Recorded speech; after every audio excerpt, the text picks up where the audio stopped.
What is going on, IB Nation? It is post-game show time. We're coming at you right away because the three of us were all at home watching it on TV. Brian is going to join us when he gets back to the hotel and get all hooked up and all of that stuff. But hey, I don't know if you guys realize this. I mean, you recognize the two of us. We haven't seen this guy in a while. Sean Davis is joining us on the post-game show, man. Welcome back. Yo, I'm happy to be back. Good to see you two guys, man. What's up, IB Nation? Man, we've been thinking about you. We've been praying for you, man. We are so happy that you are back, man, because it's not a post-game show without the stylings of Sean Davis, man. So excited to get your thoughts on the game, and so happy to have you back, man. So we'll go from a 3-man booth to a 4-man booth at some point. But fellas, I'll tell you what. It wasn't the prettiest thing I've ever seen. That is for sure. Yeah. But, at the end of the day, Notre Dame walks out of a crazy situation, 45-24 winners. They're 3-0. They passed the test of the big, Power 5 on the road, first test of the season. Again, didn't always look the prettiest, but, I mean, you pretty much doubled up your opponent on the scoreboard. They got a junk touchdown at the end against the Twos, but a dominating fashion when it comes to the scoreboard. What are you guys? What's your big takeaways from this thing? Well, I mean, I think that the fact that Notre Dame didn't play a very clean football game and was still able to put 45 points on NC State is like my biggest takeaway, right? Like we'll obviously break it down, offensive side of the football, defensive side of the football, but to be quite frank, this was not a pretty game for Notre Dame at all. I mean, there were penalties, there were missed opportunities, there were dropped passes, there were bad reads offensively, there were defensively, just some miscues and some adjustments that needed to happen during this football game. And Notre Dame was still, I think it was 30 straight games that NC State hadn't allowed more than 30 points in a football game, dropped 45 on them in a road game in Raleigh when you went through a torrential downpour, lightning, a rain delay, everything in between. Like, I mean, my biggest takeaway, Sean, honestly, was I was more impressed with this outcome when you consider that Notre Dame got off to a slow start. There was a lot against them, a lot of sloppy play, and they were still able to come out and dominate a good football team in NC State. That was my biggest takeaway personally. I'm right there with you. And just to piggyback off what you were saying, the most amazing thing is that the attitude was confirmed or affirmed for me. I said I wanted to see what I wanted to see in the first two games, and I got exactly what I wanted. Blowout, playing time for the second string, third string, looking like a dominant football program. Like, this is what dominant football programs do to lesser teams. And I felt like, even though, NC State, their defense, they were getting guys back on the defensive line. They were really good players. And then they had Brennan Armstrong. I still felt like Notre Dame, if they go out and play their game, they're going to beat this team. And they're going to cover the spread comfortably. That's what I felt all week. And like you said, Ryan, they didn't even play a clean game. And they still were able to do what they did. This was the most impressive win of the season, in my opinion. By far. Yeah.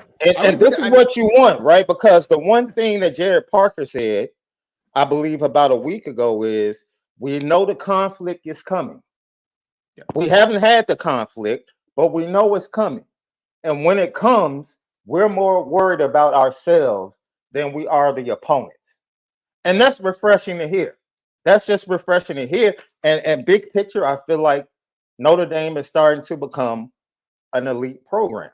Like the things that you see from elite college football programs consistently, you're starting to see it from Notre Dame. I'm not right, because we're not, okay, 2 years ago, we got a MAC team on the schedule. We would be like, oh, coming off a win like this, I wonder if Notre Dame is going to play down to their competition and make it a tough fourth quarter game. Nobody's feeling that way. We're not feeling that way. Not right now. This is just affirming the changes in the attitude around the program that we thought were starting to show themselves after the first 2 games. Sean, I put something on Twitter as Notre Dame was about to put the nail in the coffin that I thought Notre Dame was a very dangerous football team. I kind of put it out there, right? They're dangerous folks. And someone had quote tweeted that or quote X'd it. I don't know what the phrasing is anymore on Twitter or X. I don't know what it is. But someone had quote tweeted me in which they said Notre Dame should beat NC State all the time. They need to beat the playoff contending teams. I'm like, guys, there is a eye test thing that needs to happen here, right? Because yes, they should always beat NC State. There's no doubt about it. But they didn't just beat NC State. They smacked NC State when a lot of things were against them. This was a game that I think typically in years past, Notre Dame goes through a rain delay. They go through that massive layoff. Their offense is sputtering in the first quarter. They're not doing things right. They even in the second half and the third quarter when defense is starting to give up some drives. There's a lot of Notre Dame teams that I think just kind of ease and maybe win a close one, or they lose a football game in the end. This one was about resiliency. And I think that for me, like they passed the eye test. They defeated a really good defense today. They defeated a quarterback that is a headache, and they made him into a bad football player on this field today. So Notre Dame passed the eye test for me today, which is what I wanted to see. Well, and they had every opportunity for excuses, right? I mean, every opportunity. Offense wasn't playing well. The defense had a mobile quarterback to tend with, and then you get the weather delay for who knows how long, and then we hear throughout the broadcast about that they didn't have food, they had to go to the concession stand, like just all of these built-in excuses for how Aldrich estimate all the hot dogs he wants. He comes out and busts 80-yard touchdowns after that, man. All the hot dogs he wants. Yes, it's 100% right though. But we're sitting there during the weather delay. Notre Dame's up 3-0. 3-0 after one quarter basically, and it's like, okay, what is going to happen when they finally get back on the field? All the commentators are talking about how the advantage goes to NC State because they're at home and they got all the advantages of being at home and all of these different things. And and Notre Dame's like, okay, one play, 80 yards, the ball game, let's go. And they took that game back over. Now, a lot of stuff to nitpick, and we're going to get into that, obviously. But they had every excuse to keep this a close game. Because in the past, this would have been a one-score game the whole way. Notre Dame would have nipped and clawed its way, probably would have won the game, right? Because 27-24, something like that. Exactly. Because that's what Notre Dame did under Brian Kelly. They won the games, but they weren't this, right? They were you fight and you claw to barely pull it out, but you walk away as a winner, and we're all like, whoo, man. They got that one out of the way. They got the win. They keep the ACC streak alive, all these different things. This time was different, man. Like, this was a different scenario. And after that weather delay, there's no argument that Notre Dame handled the weather delay better than NC State. I think Marcus after it, right? I mean, I think Marcus Freeman said it well in his postgame. He said all week, because of whether it was the inclement weather, the atmosphere, and finally facing a tough ACC opponent, the message was stay in the moment. He said that was the message all week. Stay in the moment. And that's what great football. You guys know we've rooted against programs that we don't like. When you're at home late Saturday night, you're watching a USC or another team, and they're on the road against Washington State, and Washington State is keeping it close, and you're rooting for Washington State, but you don't feel like they're going to win. Even though it's close, you know that team, USC or whatever team you're rooting against, is the better team, and eventually they're going to pull away. And that's what you felt today. Even when things were going crazy and Notre Dame was committing penalties, giving North Carolina State opportunities. We'll get to the offensive line. We'll get to other mistakes. Hey, no point in this game did I feel like Notre Dame wasn't in control. Yeah. I never felt like Notre Dame wasn't in control of the game. Never. And like you said, Ryan, that hasn't been a feeling in these type of games where things go crazy and haywire. Usually we get the feeling. Like, oh boy. Yeah. All right. Yeah. After the Hartman fumble, North Carolina State gets the ball, and I'm still sitting there like, all right, holding to it. Okay. I knew they were going to miss that field goal, by the way. I just knew it. I don't know what the feeling was inside me, but I'm like, they're going to miss that field goal right now. Like, I don't know what nothing can explain that. I can't quantify that feeling. I just knew they were going to miss the field goal at that point. It was, Sean, I don't like to be hyperbolic, especially after 3 games and you still have your 3 biggest tests in front of you, 4 biggest tests in front of you. Hyperbolic away. This team feels different, man. They just do. They feel different. Yeah. I said it last week during the show, Sean, but like if you line Notre Dame up against anyone next week, Georgia, Alabama, Ohio State, Duke, whoever, I would feel like Notre Dame could potentially win that football game. They can compete in those games. And there's been a lot of years where that was not the feeling that I had in my guts. There hasn't. This team feels different. The greatest part about this victory, again, is I continue to come back to this, but Notre Dame dominates this victory. We know that this was 45-17. You know, they gave it a late touchdown when they're playing Brevant, whatever, right? Yeah, right. But Notre Dame did not play that great of a football game, and they still dominate. I mean, we're going to talk about the offensive line. We're going to talk about penalties. We're going to talk about some blunders. We're going to talk about a couple bad reads from Sam Hartman. Like, we're going to talk about all of that, but they still were able not only handle business, but handle business better than they usually do, or a lot better than they usually do, which is awesome. Yep. I could not agree with you more. It's a different looking team than they've had, and it's a different looking team from the top down, from Marcus Freeman down, right? Yes. And that permeates through the rest of the team. Because I don't, did Notre Dame play their best game today? Not a chance, like not even close. But I never saw panic in anybody's eyes. I never saw guys trying to go outside themselves to make plays, trying to make plays for other guys, that kind of stuff. Never saw it. They just, went back to work basically. And the better team ended up winning that game. And like you said, Sean, never once did I feel like Notre Dame was going to lose that game, even when it was a 1-possession game and they fumbled the ball. Like I wasn't worried. Like even if they went down and scored a touchdown, I still would not have been worried that NC State was going to win that game.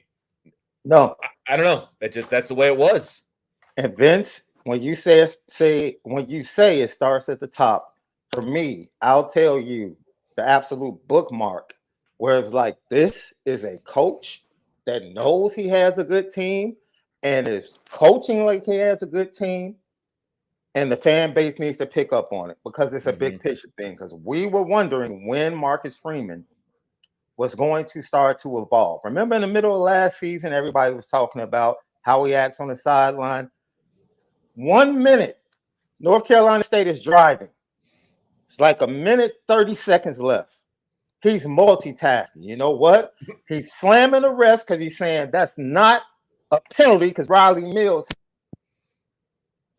he didn't touch the face mask. So he's talking about that, but he's calling timeouts at the same time to give his offense an opportunity at the end of the half. Why? Because he believes in his quarterback.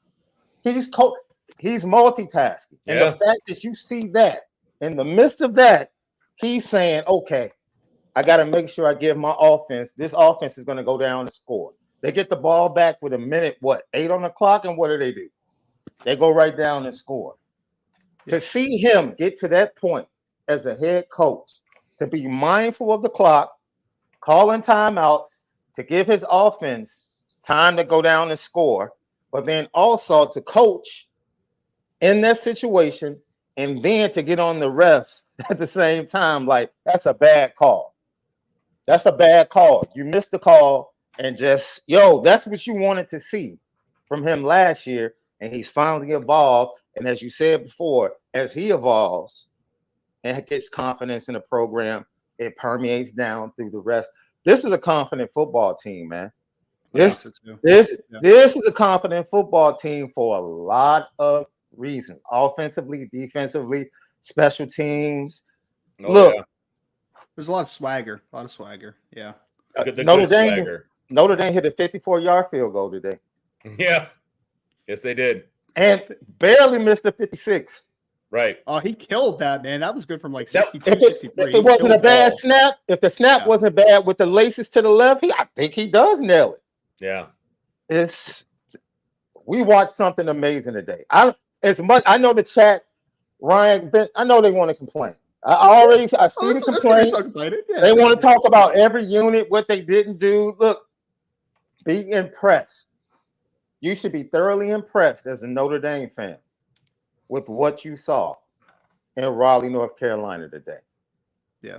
Well, and Vince, my last thing before we get into like the more specific stuff of like offense, defense, is that the greatest part too about this game was that there was nothing for me physically that I felt like was a shortcoming today. All the shortcomings were processing issues, bad discipline stuff, penalties, like all that stuff can be fixed. There was no point during this football game where I was like, you know, like Notre Dame just isn't very athletic there. Like they're just not, they're not very talented there. They're not very big there. This is the most talented Notre Dame team that I think we've had in several years. Now, this week coming up is going to be about, as you get closer and closer to that Ohio State test, is we have to clean all this stuff up because we need to play more consistent football. If we play more consistent football, I think we saw today that guys like Tobias Merriweather, Holden Stace, and some of these young cats, like they're talented, man. They really are. It's all about being assignment sound, correct, and being true to your disciplines, right? And I think that that's all fixable, though, which is great. There was no time today where I was like, you know what, NC State has better athletes at this position than Notre Dame has. Like that didn't happen once today, not a single time. And we're talking about a team that perennially, wins 8 to 9 football games each and every year in the ACC conference. So yeah. Well, no, that's a good point because not once was I sitting there as like, oh man, that's a bad matchup for Notre Dame. Like I hope they don't go back to that kid because that's a bad, spot for Notre Dame. Never thought that once, offensively or defensively. Now, mistakes were made, but every single one of those mistakes is something that could be corrected, and they can continue to work on that against Central Michigan, which is next week, right? So big picture, Notre Dame's 3-0. They're going to be 4-0. I don't want to get ahead of myself. They're going to be 4-0 going into the big matchup with Ohio State, right? And that's what we all kind of, had circled, and that's what you want. But everything that happened negatively today is something that they can just immediately jump on tomorrow when they hit the practice field and start working out some of those kinks, right? And so those are all good things. So let's jump into this thing. Let's jump into offense, guys. And first, just give me your overall impressions of the offense. Some of them obviously are going to be negative, but give me your first impressions of the offense. Then we'll jump in to some specific position group kind of analysis from what we saw on the first go around here. Go ahead, Sean. I'm going to give one word for this Notre Dame offense. And I can't tell you the last time I had this feeling about a Notre Dame offense. Relentless. Relentless. We were taught, look, all these coaches around college football talking about the new rule with the clock. Good teams are still putting up mega points. I don't want to hear that. And Notre Dame is a perfect example. With plenty of mistakes, right? Plenty of penalties, is still able to produce and put up over 40 points. And the offense is relentless because they just have so many ways that they can get at you. And that's what Ryan meant when he X'd that. Like, this team is dangerous. Jared Parker is going to get better. Now, Jared Parker ticked me off a couple of times today. Yes, you're not wrong. He got a little cute. And North Carolina State. Point, John. It still scored 45. Yes, points. he got a little cute. Right. Ran some very interesting things on third down. Full house on outside of the field. And just running right up the middle. Right up the middle, but somehow, some way, I think it permeates from Marcus Freeman. Like, he knows he's going to have plenty of opportunities to score points. So he's willing, like, you know what? Let me try this right here. Let me see if I can go ahead and do this right here. Now, I don't exactly want to see that against the big three on the schedule.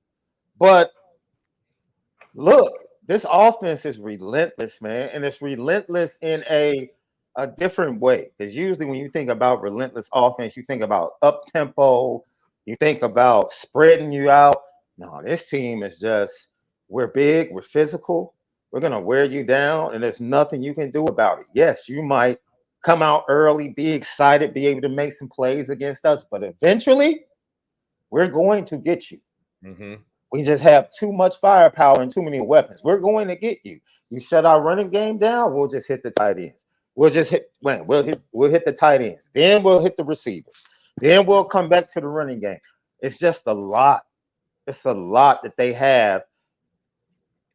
And I'm glad look, We know what happened in the offseason concerning the offensive coordinator situation.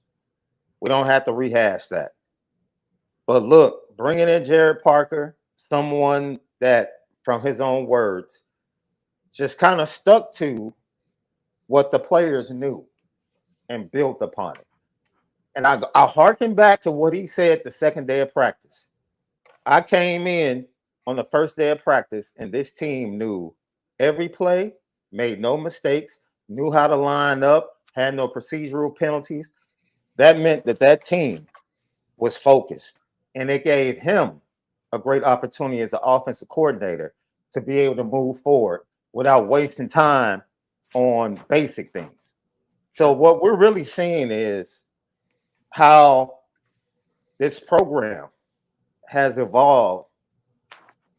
At this time last year, Notre Dame fans, just think of how disappointed you were 3 games in, Yeah. and how far this program has come, specifically offensively. Look, Sam Hartman he's perfect.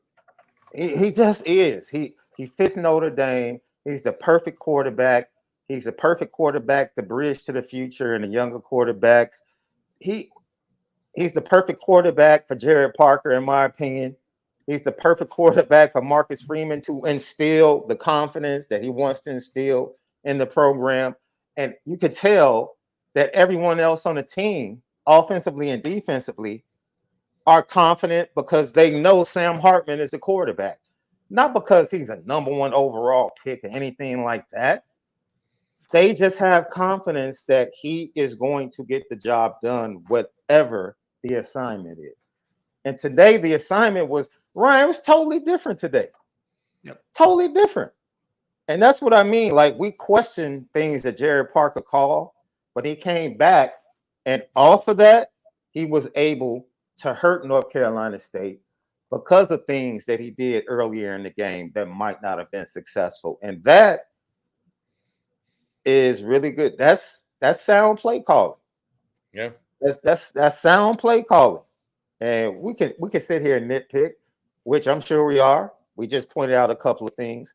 But this is a relentless offense, Ryan. Because you don't want, I would much rather chase wide receivers and running backs in space all day than to have the big uglies pushing on me all day and misdirection and counters. And you can, man, give me the wide open game, because all that other physical stuff, at some time, you're going to take my will at some point. They're just relentless, man. Yep. I love it. Ryan, what do you got? Man, it's so like overall thoughts from this game. Sorry, I was just reading the chat for a second. I always make a mistake to read the chat because I just see people talk, You just get sucked in, man. You gotta be careful. Man, Sam Hartman only threw 4 touchdowns today, folks. He was so awful today.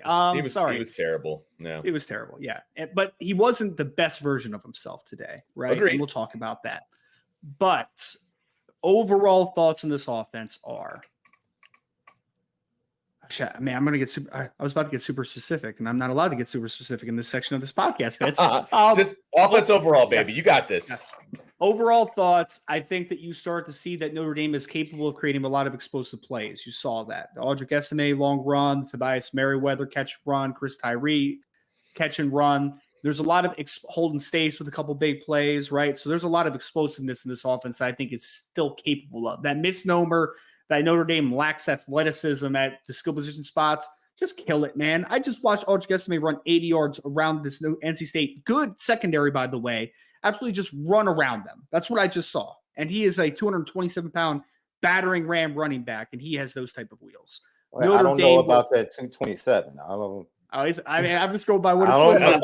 I know that's what they list them as, but that 247-pound young man in the back. Yeah, he's a couple of hot dogs over 227 after today. Yeah, that's very true. Yeah, he's like 229.7 pounds after his hot dogs. But I mean, explosive potential that this Notre Dame offense has, I think, is the biggest difference in years past compared to what we saw today. Is that there has been this big misnomer that Notre Dame can't create explosive plays. They don't have home run hitters. They lack skill and athleticism at the wide receiver position. just dead at this point, man. Like, we just stop talking about it. If you watch this game today and said Notre Dame has a wide receiver, tight end, or running back problem, then I think you don't know what you're looking at. That's just my personal opinion. I don't think you know what you're looking at.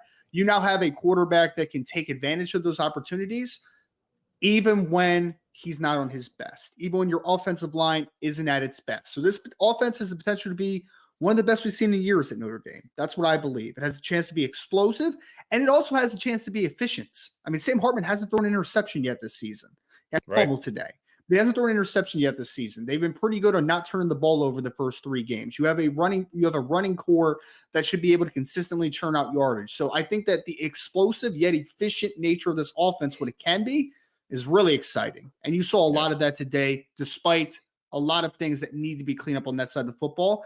A couple bad calls, a quarterback that I think missed a couple reads, a couple throws in general, a running back room that was good, but I think there were a couple cutback opportunities during the game, and an offensive line that needs to have a much better week next week than what they did today. So a lot of missteps offensively, but you were still able to score so many points because you have explosive potential, a quarterback that can unlock it, and some really good baseline to being a great offense. That's what I saw today.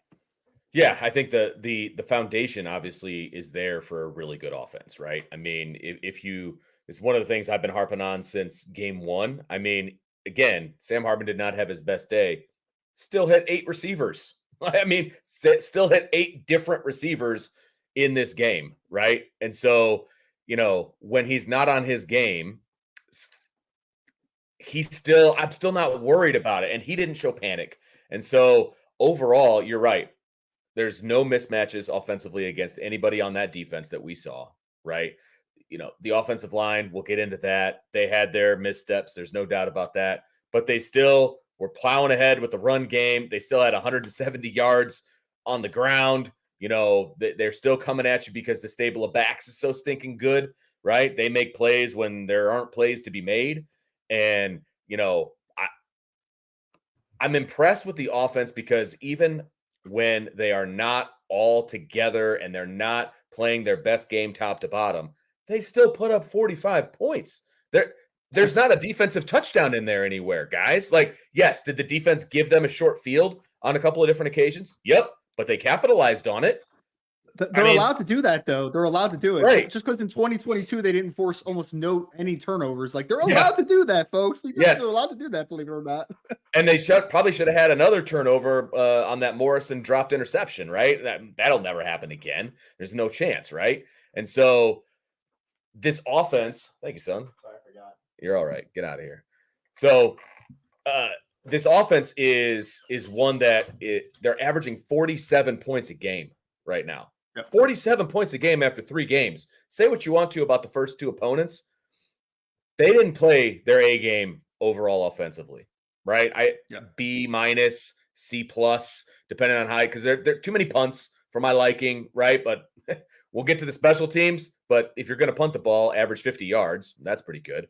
But they still put up 45 points. So at the end of the day, I still trust this offense to go put points on the board and go win ball games. And so, big picture offense, I'm pretty happy. There's still some stuff to clean up, though, for sure. Yeah. So let's go position by position, fellas. Let's start at quarterback. That's the one everybody wants to talk about besides the offensive line. Sam Hartman. So let me give you his stat line for the day. He was 15 of 24, 286 yards, 4 touchdowns, no interceptions, 63% completion percentage. Your thoughts on Sam Hartman? Well, Sean, for me, first and foremost, I think we have to kind of relay that he is now the 10th all-time leading touchdown thrower in Division I history, right? Like, he passed. Luke Falk is who he passed, which I thought was pretty hilarious. Oh, that's a blast from the past. Man, I like Luke Falk at Washington State, man. Washington State, yeah. Yeah, man. No, he was a pretty good player. But so Sam Hartman sets another record. Well, he moves up in the record book, yes, right, on the list, which is awesome. For me, personally, I thought Sam was pressing a little bit early on in this football game. I thought he was. I thought there were a couple of moments too, Vince. I know we were messaging about this during the game, where I thought that he was doing a little too much of the hero ball stuff at times, right? As far as like got to get the ball out, man. Get the ball out. Find your check down. Get the ball out of your hands. I felt like there were times where he was a little bit too relaxed in the pocket. You need to be a little bit more aggressive. Like, let's get the ball out of our hand, a little smarter at times. But for the most part, I mean, and I think that this is the thing about being a 6-year quarterback is resiliency was the big thing on Sam Hartman. Was Sam Hartman perfect today? Absolutely not. He was not perfect at all. Was he still good? Yes, he was still good. You know why he was still good? Because the early miscues, this team was up 3-0 early in the second quarter, right? Like this was not like a offensive juggernaut from the start, obviously. Despite that, just kept coming, man. Like you see him on the sideline talking to Gino Guidugli and the calm, cool, collected 6-year thing. Like, I don't think we can discount that, man. There would be some quarterbacks that after getting sacked a couple times, couple high throws, you come to the sideline and you just see that they're shook, right? You could just see that they have lost all their confidence. You don't have to inject that into Sam Hartman. He has that. That's in him. That's a part of his 120 career touchdown passes and everything he's accomplished his 6 years of playing college football.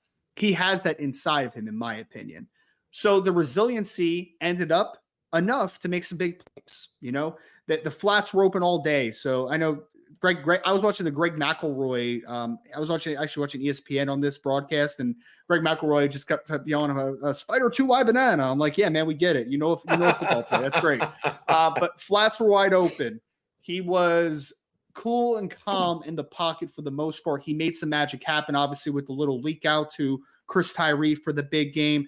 I thought he threw inner breaking routes really well today. Like there was some miscues, like he was scrambling out, and I forget I think it might have been Holden Stace, and he was kind of wide open in the flat, and he kind of threw it, and it just kind of sailed over his head a little bit, right? And so like there were some miscues, there was some inconsistency, but my biggest takeaway from Sam Hartman is that he still played a baseline good football game, was still very productive, but more than anything, man, when you get into those bigger football games, this game I think projects very favorably, because if something doesn't go well against Ohio State or Clemson or USC or Duke or whoever, the best teams that you're going to play, or if you hopefully make a playoff run, I have confidence that Sam Hartman's not going to mail it in if things aren't going well for him early. So I think this was a resilient game for Sam Hartman. Not perfect, a lot that needs to get better, especially against the better teams on the schedule, but some early errant throws, some bad early pocket awareness, I think at times. I think that he really played a good football game, and the resiliency, I think, was a big part of it. That resiliency and feeling like everything is going to be all right. Because it was chronicled during the week, right? 1-2 versus North Carolina State. They had his number. He struggled the most against them, right? The ACC play. See, he walked in with a different crew today. See, That's why he was swagging at the end of the game. And that's why he was able to be resilient. He walked in with the Avengers today. He didn't walk in with that Wake Forest crew having to do everything. He knew, I don't have to do everything today. I got my crew with me. So even though we're struggling early, that's all right. We're still coming. We're coming. He missed the throw to Holden Stace, which ended up being huge, because that would have been a huge conversion. They probably would have ended up with a touchdown. And then the very next play, if I'm not mistaken, he takes that big sack on that same series. But other than that, look, man, this is college football. The other team is playing and have players that can make plays, right? Yep. That's why I'm probably going to have a little empathy on the offensive line today. I mean, that defensive line or that front seven for North Carolina State, you guys talked about it during the week, Ryan. All week, man. All week. I can't tell them. They got some good play. They didn't want to hear, man. They didn't want to hear. They got Van back this week. That was huge. Yep. Look, and you expected them to come out and play with their hair on fire early. And they did. That's okay. Yeah. That's okay. Because at the end of the day, this game looked like the Errol Spence Crawford fight. The first round, everybody was like, oh, man, Errol Spence looks good. Oh, they're just kind of feeling each other out. And then the next thing you know, Bud Crawford just took over and embarrassed them. That's what happened. Like, oh, North Carolina State, they look good. They're playing really hard. Yeah. Yeah, eventually all of that emotion wears off and you have to play football. And Yep. when it came down to the crust of the core of the game, where they had to play Notre Dame head up and just play football, it was a no contest. And that's when the offense and their repertoire of weapons and weaponry that they can go to, because basically it was interesting this week. I think I told Malik I'm very interested in seeing what North Carolina State does early, because they're going to have to put. I thought North Carolina State defensively would have to go all in the first half. That's what I thought. I thought they can't save stuff for the second half. They're going to try and get this Notre Dame offense off kilter, off balance, and try to ride the wave the rest of the game. And that's exactly what they did. I thought they threw the kitchen sink at Notre Dame early. And I don't think they had anything else left, Vince. And once there were no more tricks up their sleeves schematically, okay, now you're wearing down. And now the play action to the tight ends was so wide open today. It was amazing how wide open it was. Yeah. Amazing. Yeah. And Sam Hartman was able to take advantage of that, missed opportunities. But look, you gave his stats 63%, 280, 4 touchdowns, efficiency. And that's all Jared Parker has talked about. No matter what happens, no matter what the conflict is, we want to focus on staying efficient. Penalties, that's a whole nother thing. Right. Oh, yeah. We'll get to that for sure. Yeah. But you have to be impressed with Sam Hartman. And look, the fact that he is not on an island, right? I know people love what he brings to this team and the expectations flew through the roof. But the best thing for me that Sam Hartman is doing is that he's making himself part of this team and he's playing within the construct of this team. That's what he's doing. He's playing very well, or the best that he can play within the construct of who Notre Dame is, which is a big physical football team that wants to run the ball. Yes, they have. What do you say? He just got to what point on the all-time list? 10th on the all-time college list? 10th all-time. Yep. He was tied. He tied 10th, and then he passed it with his last touchdown, I think. Yeah. Yeah. Just to point out, when I said he came in with the Avengers today, another point. The 3 games that he faced, this DC and this team, Wake Forest averaged 2.2 yards per carry in those games. Yeah. Exactly. I knew that wasn't happening today. Right. I was very confident, like, oh, he'll have a much better running game to support him. Sure. Not worried about that at all. And that's exactly what we saw. Look, I probably had less expectations for Sam Hartman than a lot of people in the fan base and people that cover Notre Dame. And I have been, he has superseded my expectations through the first 3 games. For more reasons than what he does with his arm. Sure. Yeah. Yep. It's everything else he's brought to this program and impacted everyone else and all the rest of the players. Yeah. Yep. No, I'm with you, Sean. And I want to back up a couple of things that you said. You talked about NC State throwing the kitchen sink at Notre Dame to begin with, right? Well, in the first half, they forced Notre Dame into 4 punts, 4 3-and-outs were those 4 punts. Okay. That's twice as many punts as Notre Dame has had all season. Okay. They had 2 coming in. Punter looked good, by the way. Well, no, he absolutely did. He averaged over 50 yards per punt. So, I mean, if you're going to punt, that's what you want to do, obviously. But 4 punts in the first half. They had, I guess technically they had 2 touchdowns and a field goal in the first half because they scored coming back out, right? But then in the second half, they had 2 punts, 4 touchdowns in the second half. So it's like, okay, we took your best shot. Now we're going to give it back to you. And that's where Sam Hartman comes in because he made some mistakes in the first half.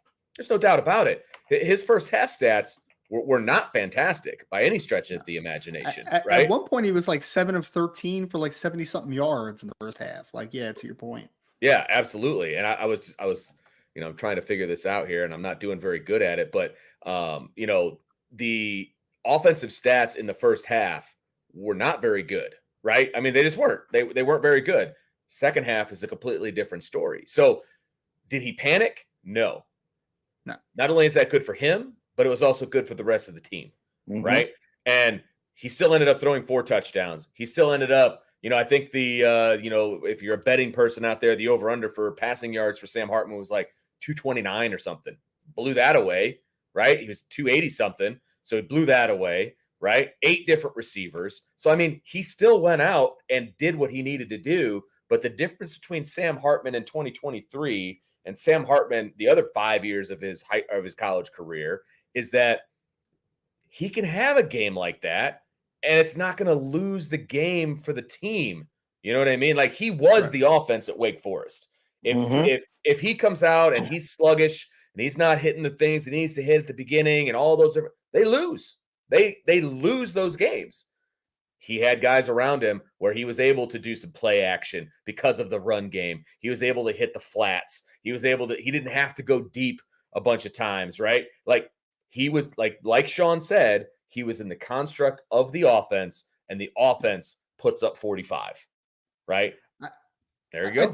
I think one other kind of point to make too that we talked about going into this week, back to it kind of revolves around he's a seasoned vet type of conversation, is that I knew that this was going to be a huge talking point pregame and early in this game from an announcer perspective about how he struggled so much against an NC State defense in his career. 6 interceptions the last 2 games. I mean, literally, you could have, Sean, if you would have had a drinking game with that, you would have been drunk in probably the first 7 minutes of that football game. I mean, they talked about it constantly, man, constantly. Yep. And for good reason. I get it. It's a talking point. But again, I think that comes back to I'm trying to be empathetic here. Like, if I was a quarterback that had 6 interceptions the last 2 games I had played a team, you would think if you got off to a slow start, you might start to feel a little down on yourself, wouldn't you? Like, most people would, I believe. I believe that's true.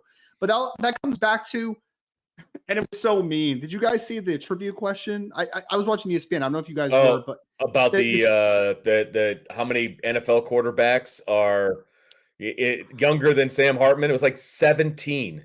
The question was how many starting quarterbacks in the NFL played in college football when Sam Hartman has been in college football. And it was 17 of the 32. I'm like, that's so disrespectful. You're just trying to call them old. That's all you're trying to do right there, right? But if they were playing anybody else, they'd be saying the same thing about Armstrong, because I think Armstrong is younger than him by a couple of months. So, I mean, you had 2 60-year guys out there, man. Like, I'm sure Lamar Jackson's probably still younger than Jalen Hurts is probably younger than Sam Hartman. I mean, like, all those guys are, right? It's just it's funny, but it also matters, right? Like, we can joke about it, but that maturity matters. And it's making that transition as a grad transfer, last year playing football, now on a much bigger stage in your first 2 games, things get a little bit more shaky to start this football game, and that resiliency kicks in. It does. Yeah. I mean, how many guys starting off the way Sam did and this offense did would end the game and be like, he threw 4 touchdowns. That's wild. That's wild that he threw 4 touchdowns. That's insane that he actually threw 4 touchdowns in that game. So again, I think that Sam Hartman got a higher grade today from the entirety of his performance, not just the on the field. I think you mentioned that, right, Sean? Is that he has exceeded expectations for me as well in terms of he's a leader, man. He is. You can see it, right? You can see that guys follow him. You can see that they gravitate towards him. You can see that they like him. Genuinely, they like him. And that matters when you're going against the better teams on your schedule. That is going to matter. And I'm glad we got a great glimpse of that in this first game against a legitimately good opponent, not an underwhelming team the first 2 weeks, obviously. Yep. Totally agree. He is something else. Yep. I forget the term, but it's almost the perfect time, the perfect head coach, the perfect transfer, everything that surrounds Sam Hartman and Notre Dame. It's the perfect match, man. And who knows what's at the end of this journey and how it's going to turn out. But we're here for the ride, and I'm going to enjoy it. I'm ecstatic right now. 3 games in, I'm ecstatic, feeling great about the program, everything, big picture. So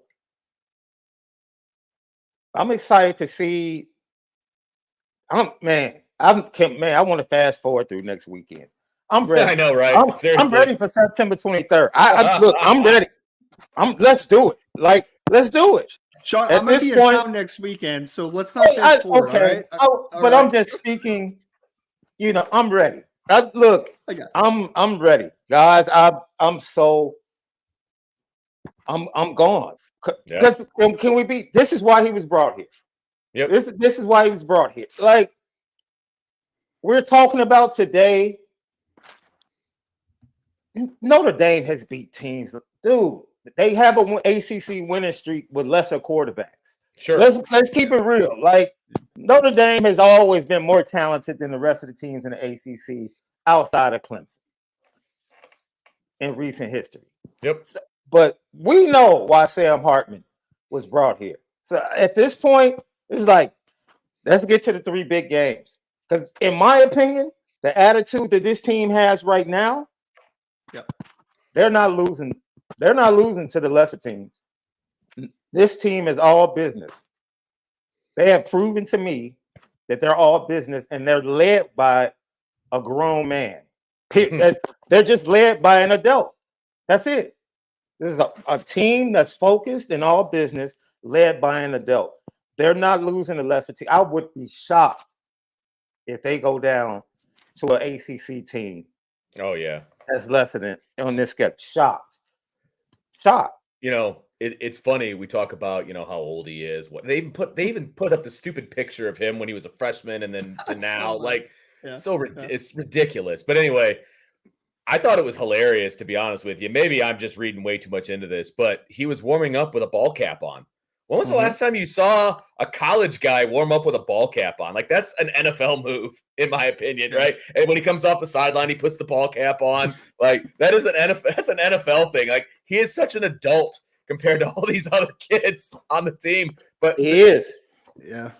Vince, someone in the chat said earlier, which I think is perfectly said, this was a professional performance from Sam Hartman.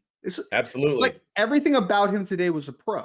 Because we know that when you are professional, when you're playing in the NFL, things go wrong all the time. Right? Yeah, right. These quarterbacks in the NFL are always the guys that play their best when it matters the most. That's always how NFL quarterbacks are. And they're graded. It's still a long game, Ryan. Even with the new clock rules, it's a long game. Right.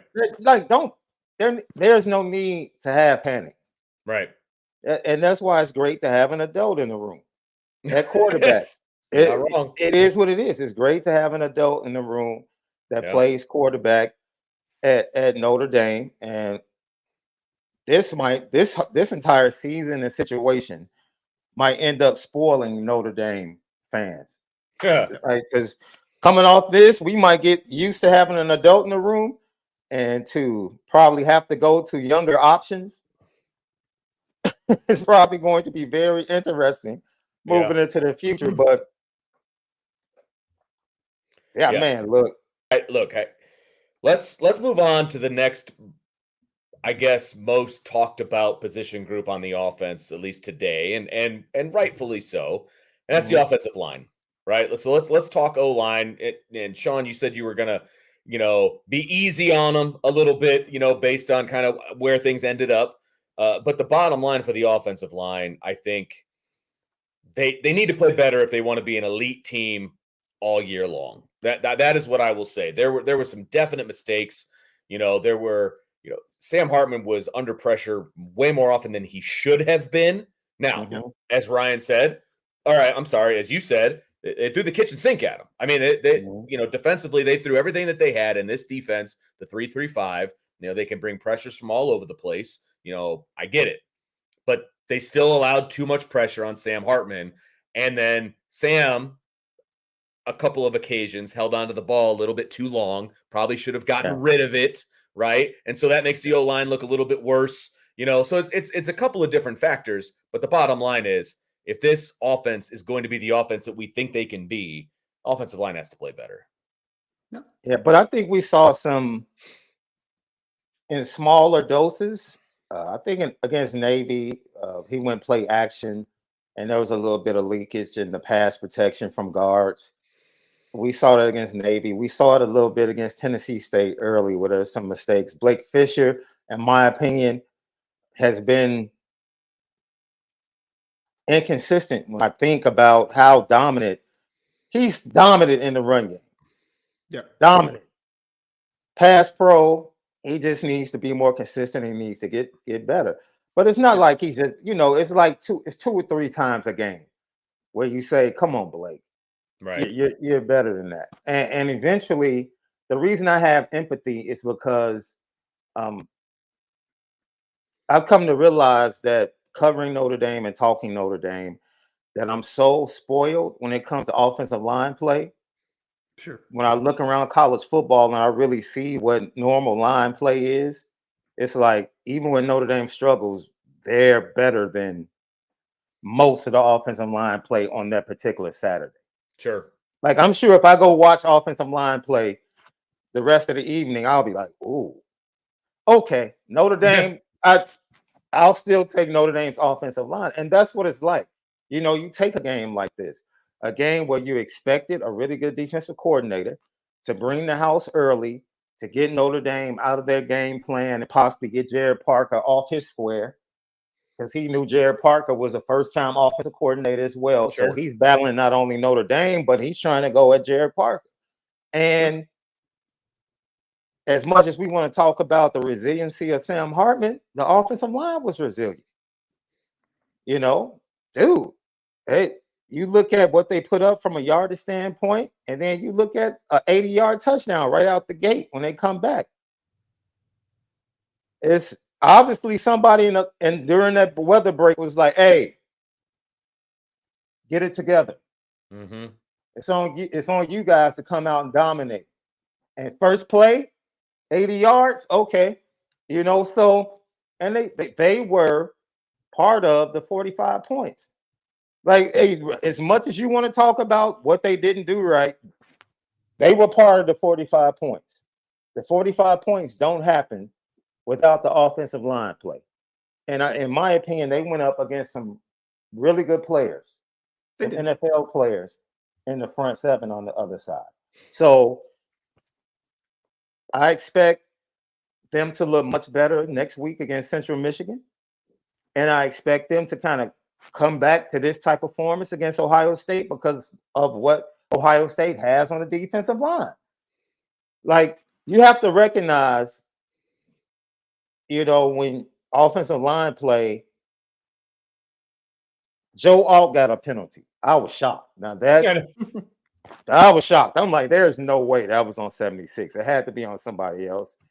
Like I said, Blake Fisher, the pass pro with the guards, all of that, the mistakes. All right, let's clean it up. And I'm sure they will clean it up. And I'm sure they will get better. Because I'm sure Joe Rudolph isn't happy. And I'm sure he's going to hammer them all week. Sure. And I feel bad for Central Michigan. But hey. They got to get right game coming up. There's no doubt. It is what it is. But I'm not going to go ahead and I'm not going to nitpick. I'm not. Because they were part of the 45. And they played well enough for Notre Dame to go ahead and do what they needed to do and execute and pull away in that game. And it's as simple as that. It's really as simple as that for me. It really is. Because you guys, you watch offensive, you watch the lines all the time on a weekly basis. Mm-hmm. So I'll leave it to you to get into like the actual nooks and cranny. Yeah. And you watch film, Ryan. For me, just I'm good. I'm good. Because I know this was their first conflict, honestly. Sure. So I want to say good job, offensive line, how you dealt with the conflict mentally. I thought they did a great job of recovering from the struggles and going out and eventually finding a way to dominate the opponent on the other side of the field. That's what they did. And a tip of the cap to the offensive line and their staff and coaches for getting them to that point during this game. You guys can go ahead and unload on all the bad stuff. All right, Ryan, hit it. Yeah, I mean, look, I think individually, as we kind of look at this offensive line, I think there was a lot of not great in this game. I agree, though, Sean. I do think that there was resiliency. I think they played a whole lot better down the stretch than they did early on in this football game, especially, though they were much better the second half than they were in the first half. It still wasn't great, though, overall. It wasn't a great performance. I think this was probably a C performance from this line, just in general, which, again, if your offensive line has a C performance and still scores 45 points, like, Right. You're in a pretty good spot there, right? I mean, you really are. But Joe Alt's outside the penalty, I thought was his usual self. Just kind of my first instinct there is because you never notice him, and you never notice him for good reason. It's because he just wins reps. Like it's not sometimes it's not dominating, it's not overpowering. He's more of a positional blocker than like a dominant point of attack player. But he just wins reps, man. It's just all he does. And at some point, it's like, yeah, just give the guy his kudos. Like he just does his job each and every week. Blake Fisher, I feel like this is the same Blake Fisher we've been talking about for 2 years now. He's really good at some points, and he's not as great at some points. Like it's just he's so volatile of a football player, in my opinion. Like there's just some reps where looks like he could be the best offensive lineman on the team, and there's others where he looks like he's a little bit of a detriment to the team at times, right? So that up and down you need to find the base. You need Blake Fisher to raise his floor as a football player, to be a more consistent player. That's what you need to do. The interior offensive line, but that being said, is that I think Blake still had a lot of good moments today, which he usually does. The interior offensive line I thought was a struggle, man. It was a struggle. It was. There was a lot of struggle. I'll say this, CJ Clark, number 5 for NC State. I tried telling you guys in the preview of this show, the guy's a dude, man. Like he's hard. He's a tough interior defensive lineman. He was a rugged dude in the run game, man. He was a hard dude to move. Everyone, so I saw it in the chat at irishbreakdown.com. You should join the message board, irishbreakdown.com, by the way. It's pretty cool. Boards.irishbreakdown.com. But I saw people talk about it in there. I've seen it in the show already in the chat. And everyone just wants to hyper focus on Pat Coogan, who Pat Coogan did not have a great game. But I'll tell you who also didn't have a great game.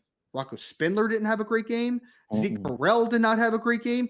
The interior in general, in my opinion, was a bit of an issue today. Yeah, it was an issue. They need to be better. They need to be better. Yeah. But it's not just change the left guard and everything's fixed. No, guys, I don't think it's that simple. Zeke needs to play better than he did today. Rocco needs to play better than he did today. Blake needs to be more consistent than he was today. And I think Pat Coogan needs to play better than he was today. This was a C performance from an offensive line that's incredibly talented. If you get an A performance in the biggest football games of the season, then you're going to be in a good spot. Luckily, in today's game, you whooped an ACC team on the road with a C performance from your offensive line. Does it need to get better moving forward? Absolutely. Was it good enough to get the victory today? Also, absolutely. You'll be okay, but it was not a great performance from the offensive line if we're being honest with ourselves. Nope, you're absolutely right. And like I generally want to hold off my specific judgment on the line until I can go back and watch. And it's a bit of an excuse, but I'm in there kind of charting and doing some different things. And so it's hard to kind of pay attention specifically to the line. But specifically the interior, I'm going to piggyback off of what Ryan said. The interior was not great. That's where a lot of the pressures were coming from. I don't think the communication was great there. But I want to go back and I want to see it play by play. Because again, at the end of the day, they did score 45 points. And at the end of the day, Sam Hartman was throwing from some pretty clean pockets in pass protection. And he had time. And again, some of the times when Sam was being threatened, it's because he held on to the ball too long. Now, I can't see the all 22 while I'm watching it live. And so maybe it was just really good coverage on the back end. Maybe the wide receivers weren't getting all, I don't know, because everything's obviously hyper-focused on the box. You can't see that kind of stuff. But I still felt like he held on to the ball a little bit too long. So the good thing here, folks, there's not a lot of teams out there that run a 3-3-5, number one. Okay. Like outside of the Big 12. Yes, you are correct. That's what I'm saying. Like teams that Notre Dame is going to face in the very near future, specifically in 2 weeks, they run a more pro-style defense where, yes, they're going to bring pressures and yes, they're going to do different things, but it's just different. Navy, NC State, like those are the guys that run this kind of crazy guys from coming from all directions because, yes, it can mess with you and it can make you miss your blocks, but it's not 100% sound at all times, which is why you can take advantage of it, which is why I'm not personally a fan of that kind of a defense. Ohio State's going to run more of a 4-2-5, that kind of a thing where it's a more sound defense. Yes, they can still bring pressures and they can still do some things, but it's more of a sound defense. It's more of a traditional defense that I think this offensive line is going to do better against. We'll see. Yeah. But that's how I see things going. It was a very college-oriented defense that's meant to pressure quarterbacks into mistakes and things of that nature. But if you do well against it, you can pick it apart. Right. And I think Notre Dame ended up doing that as the game progressed. Right. I will put the caveat on this that it was high school football, and I get that. But when I was a high school football coach, one of the things that we wanted to heat up the quarterback. We wanted to send people. We wanted to heat it up, bring them from all different, because it's a lower level of football, and those guys are going to make mistakes, and we're going to benefit from it. Right. Yeah. This is major college football. That's not going to happen to this particular offense from Notre Dame, because as bad as they played, there's no interceptions. Yes, it was a fumble. That was a turnover, not a good one, right? It was in their own territory, all those things, but they weren't throwing interceptions. There was never a time where I was like, oh, that's a terrible pass because it's going to be picked off, So offense was giving time. They just need to not be as leaky as they were in this game moving forward. And again, next week, it's a get-right game against Central Michigan. So I think they're going to be okay in that regard. So was it the best performance? No, it wasn't. They have to be better. No doubt about it. At the end of the day, still put up 45. So, yeah. And by the way, we have a special guest in the house. Well, I don't know how special he is, but he pays our paychecks. So here he is. Oh, he's not ready. Sorry about that. All right. My bad. Eventually, Brian is going to join us. But let's continue on to our next position group that we want to talk about. Let's talk about the running backs and how excellent they played, to be honest with you. Making other mistakes not mistakes because of how good they are. Yep. I mean, Sean, I guess we're going to do game balls later, but I hate to tell people that, like, Patrick Estime is probably going to get a game ball for me because the kid was fantastic. I mean, that's outside of the 80-yard touchdown run, there was a lot of tough sledding that happened inside today, right? But I felt like Audric was the running back for the most part that when there was 2, he'd give you 3. When there was nothing, he'd give you 2. When there's 5, he'd give you 7. Like, he's that type of guy. A lot of hidden yardage from Audric Estime, in my opinion. On a wet field, in a storm, where Audric has had some fumbling issues over the last 2 years, 1 this year, 3 last year, that got him benched for a little bit. He showed ball security. He showed that turn it out ability. And he also hit a home run in this football game, which that was the big turning point of this football game, in my opinion, was coming out of that delay. First play out of delay, bang, 80-yard touchdown, where you kind of flex a little bit and be like, our 230-pound running back, that's our bruiser or belt or bulldozer, whatever you want to call him, is faster than all these NC State defensive backs. So you're kind of like, oh, that's a little special, man. So Audric stole the show in a lot of ways, but there was also some really good sprinkled in from Jadarian Price, who had some nice runs. Jeremiah Love had a nice run. We didn't get a ton of Jabron Payne today, but the running backs still showed why we are all so high on them. And obviously that started for the performance of Audric Estime running for over 130 yards, getting the game really started coming out of the weather delay, the biggest play of the game to get everything kicked off.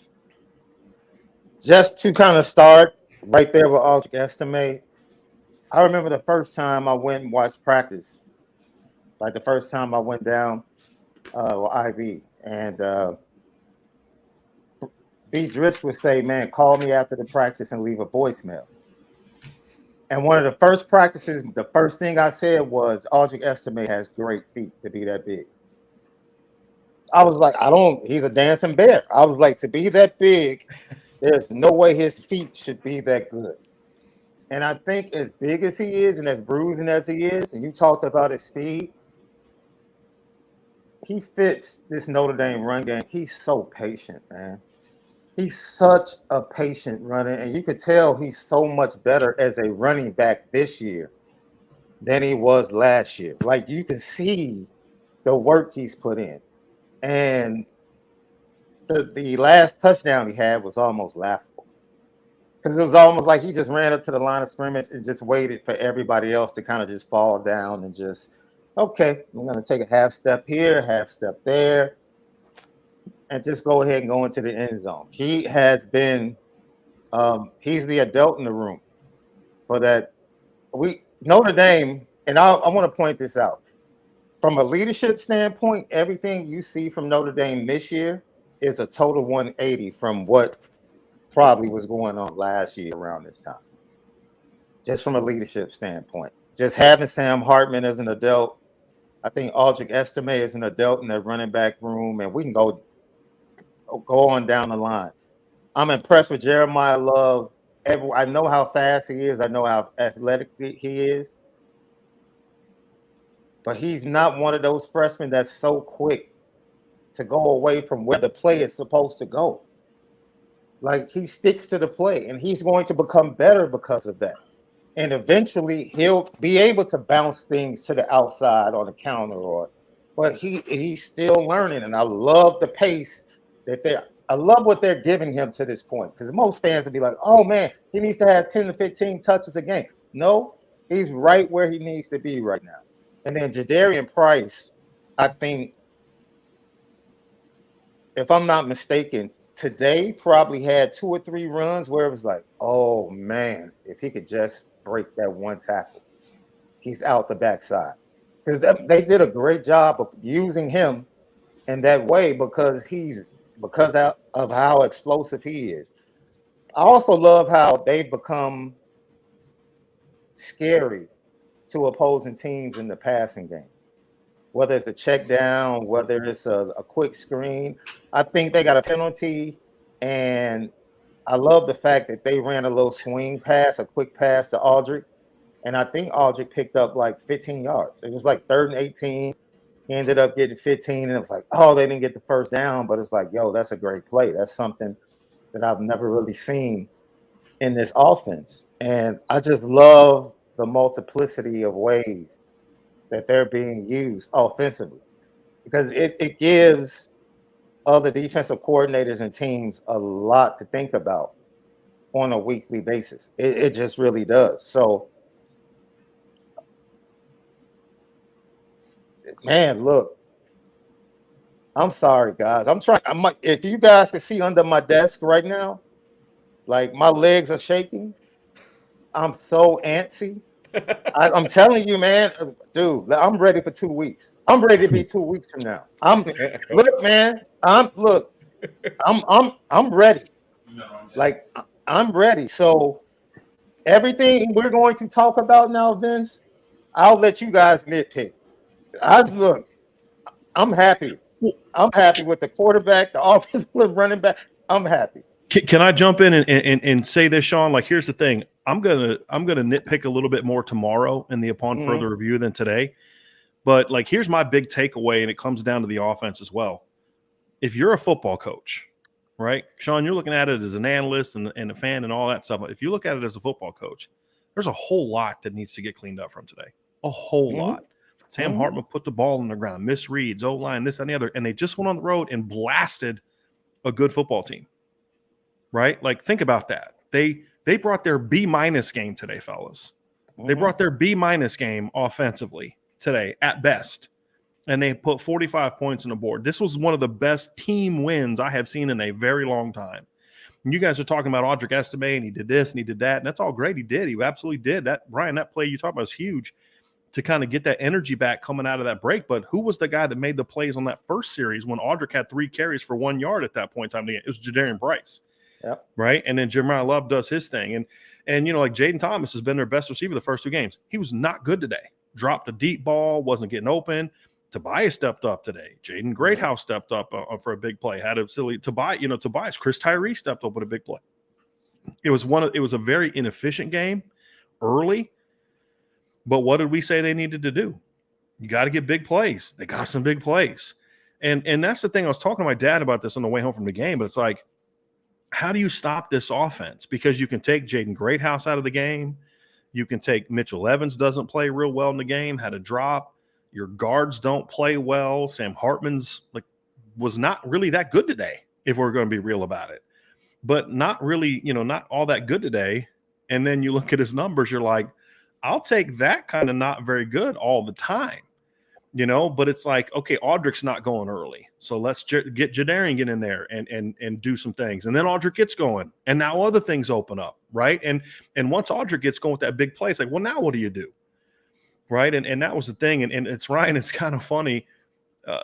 You and I did our predictions of game balls on Thursday. I believe you picked Audrick, right? And who did I pick? I picked Holden Stace. I said, you know what I mean? And it's like, but guess who it was? It was both of them. And that's the thing, guys, is you saw so many. Where's Tobias been all year? Well, guess what? Tobias stepped up today, right? And, that's the thing, guys, is the best teams are the ones that don't bring their A game and can still whoop people, right? And we haven't got to the defense yet. I mean, you guys are talking about the offense. We haven't got the defense yet. And that was the best side of the ball today, by far. So, Sean, the point is there is a lot to nitpick. There is a lot to get into those things. But when you can do that, and what I hope the Notre Dame fans realize in this game, watching it, especially the first half, is everything that Ryan and I told you all week about how good this NC State defense is real. That's a good NC State defense. But you just can't keep this offense down for 4 quarters, fellas. You just can't. And then, the offense started to get going, and then they have the big turnover. The defense steps up, and then the defense has some big plays. But then what did the offense do out of the turnover? How did they handle that adversity? They throw the pick. The defense comes back. They make some stops. And then what does the offense do? They put the game away, right? I mean, that's the stuff you look at, guys, and you say, man, when you can be a team that can make the mistakes that Notre Dame made today, I'm actually trying to go find this second half here real quick. So you had, what was the drive? So it was the 4th series. The offense comes out. They fumble. The defense, actually, no, hold on a second. I'm trying to find, that's the touchdown run. So talking about Notre Dame's drives? Yes. I'm trying to find the one where the defense, that's the second half, right? Okay. I was looking at the first half. So they come out, they have that fumble. Defense comes out, has a stop. Offense can't get things going. Right, defense gets that big interception, and so what does the offense do after the defense gets that big interception? They go down and score. Defense gets another interception. Yards. Offense goes right down the field and scores. Right, so again, they didn't bring their A game, but when the defense gave them those opportunities, they stepped up and made those plays. It's like, what do we say, right? Ryan and I talked about this. Vince and I have talked about this. It's great when you can come out and things are growing great first drive of the game, and Sam Hartman leads you to touchdowns on 11 of your first 12 possessions, and everything is great. But then the question is, how do you handle success? How do you handle adversity? Well, this team so far has shown that they can handle both pretty well so far. Yeah. And that's the big takeaway for me, because I didn't like how the line played. Sam Hartman was not clean today. There was a big drop at receiver. Holden Stace or Mitchell Evans had a big drop, and I'm looking at it, fellas, and they put 456 against a really good defense, and they put 45 on the board. Right. Against a pretty good NC State defense. To piggyback off of what you just said, we'll say the game was I never thought the game was in doubt, but it was a 1-possession game, right? And the defense gets an interception, offense goes and scores. Defense gets an interception, offense goes down and score. Defense turns them over on downs, offense goes down and scores. Can I tell you, Vince, how much Brian? No, I mean, I'm not even gonna go there. I'm just gonna say this. I was so fired up that they called that play action pass up 38-17 to put that last touchdown. Heck yeah. Absolutely. That was okay, because Sean, you and I talked about this a lot in the past. It's a mentality. It's not about running it up. It's a mentality that, guys, we got them on the ropes. We're not looking to outlast them for 4 quarters. We're looking to put them out. We're looking to knock them out. We're not looking to say, hey guys, we were up 38-17. Don't do anything stupid. Don't make a mistake. Right. It was, okay, you had your chance. Now we're going for the knockout, right? We've got you on your heels. You're up against the ropes.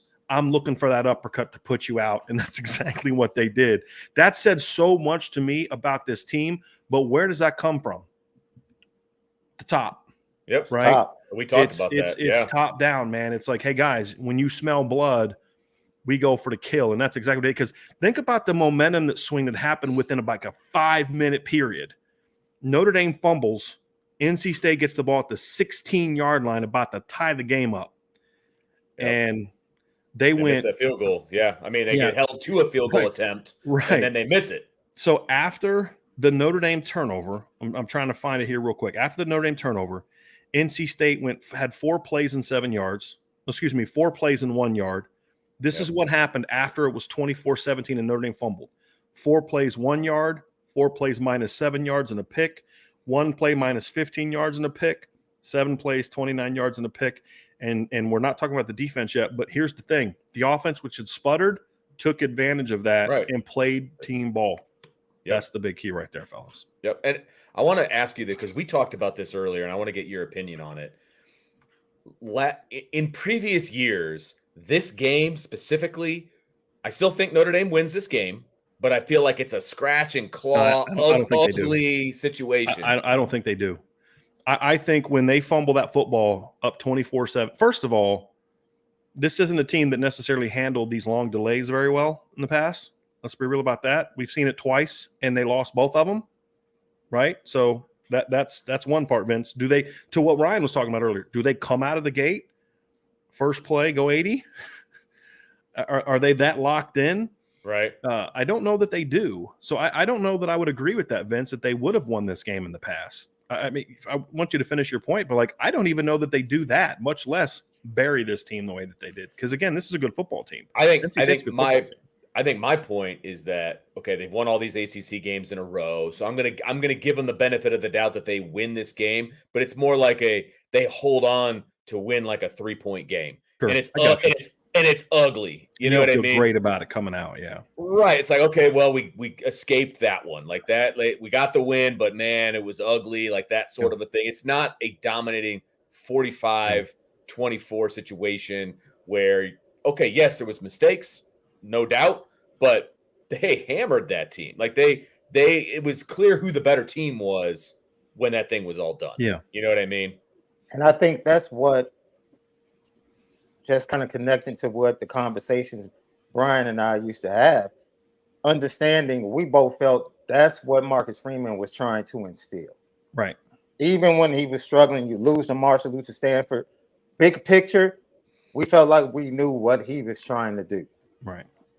And to see this type of performance, like I said, I thought to me, nitpick all the mistakes, best team performance all year. I think it's more impressive to me than what they did against Navy. Relative to the competition, absolutely. Tennessee State, because I got to see who they really are. And look, I watched IB all weekend. I was telling Ryan, I saw the breakdown. I agreed with, how good the North Carolina State game was. And I still was like, Notre Dame's going to beat the crap out of it. You can say that all you want to. Notre Dame's going to beat the crap out of them. And it had nothing to do with talent, because I believe that the attitude of the team had turned the corner. And I knew the impact of having an adult at quarterback. Like, I still expected North Carolina State to have success against Sam Hart. I expected them to come. I expected North Carolina State to come out throwing everything in Notre Dame, hair on fire, getting success. I knew how good they were, but this is, and I'll say it again, because I see people in the chat like Duke's a good team. If Notre Dame plays a B game, they're going to beat the crap out of Duke at Duke. If they run for 200 yards like Clemson did, they are going to beat the brakes off of Duke. Notre Dame is not about to struggle with any. Well, I take that back, because anything can happen on any given Saturday. But if Notre Dame plays an A-B game, they're killing every ACC team on this schedule. Every single one. Just if you're a betting man, Just give the points away. Just go ahead. Whatever Vegas says, like, Did you yeah, hear that, Vince? Did you no hear that? problem. Absolutely no problem. I'm telling you, man, that mentality that Marcus Freeman and Brian, you could talk about this. The evolution of Marcus Freeman and how everyone else is following this. In the midst of him trying to stick up for Riley Mills and that horrible personal foul penalty. Yeah, that was with about a minute left. He is taking time out to make sure he gives Sam Hartman time on the back end. Yes. Like, yo, I got to think about that right there too, right? Yeah. Here's the thing, Sean. It's about buy-in, right? It's about buy-in, and you know, when you look at, you were talking about how you had confidence and all this stuff, and that's fine. That's fine for us to say. We knew they were going to win and win convincingly. We all picked double-digit wins, but here's the important part, Sean. It's this team believed that. And that's why they never got rattled. I mean, Ryan, you talk about coming out of the gate in that big play, whether it's them going down the field and you had how many penalties in a row and just bad calls, and they never got flustered. They put a touchdown on the board, and it was just kind of like, okay, fine. Let's get a timeout real quick and give our offense time to. It's like there was no panic with this offense today. They played a really sloppy game. There was a lot of mistakes. There's a lot of things to clean up. There's some things I didn't like game plan wise and play calling wise. Some things I liked quite a bit, guys. But the reality is, and we'll do game balls here in a second before we move on to the defense. But like, there just was no point in time where they looked like they were rattled.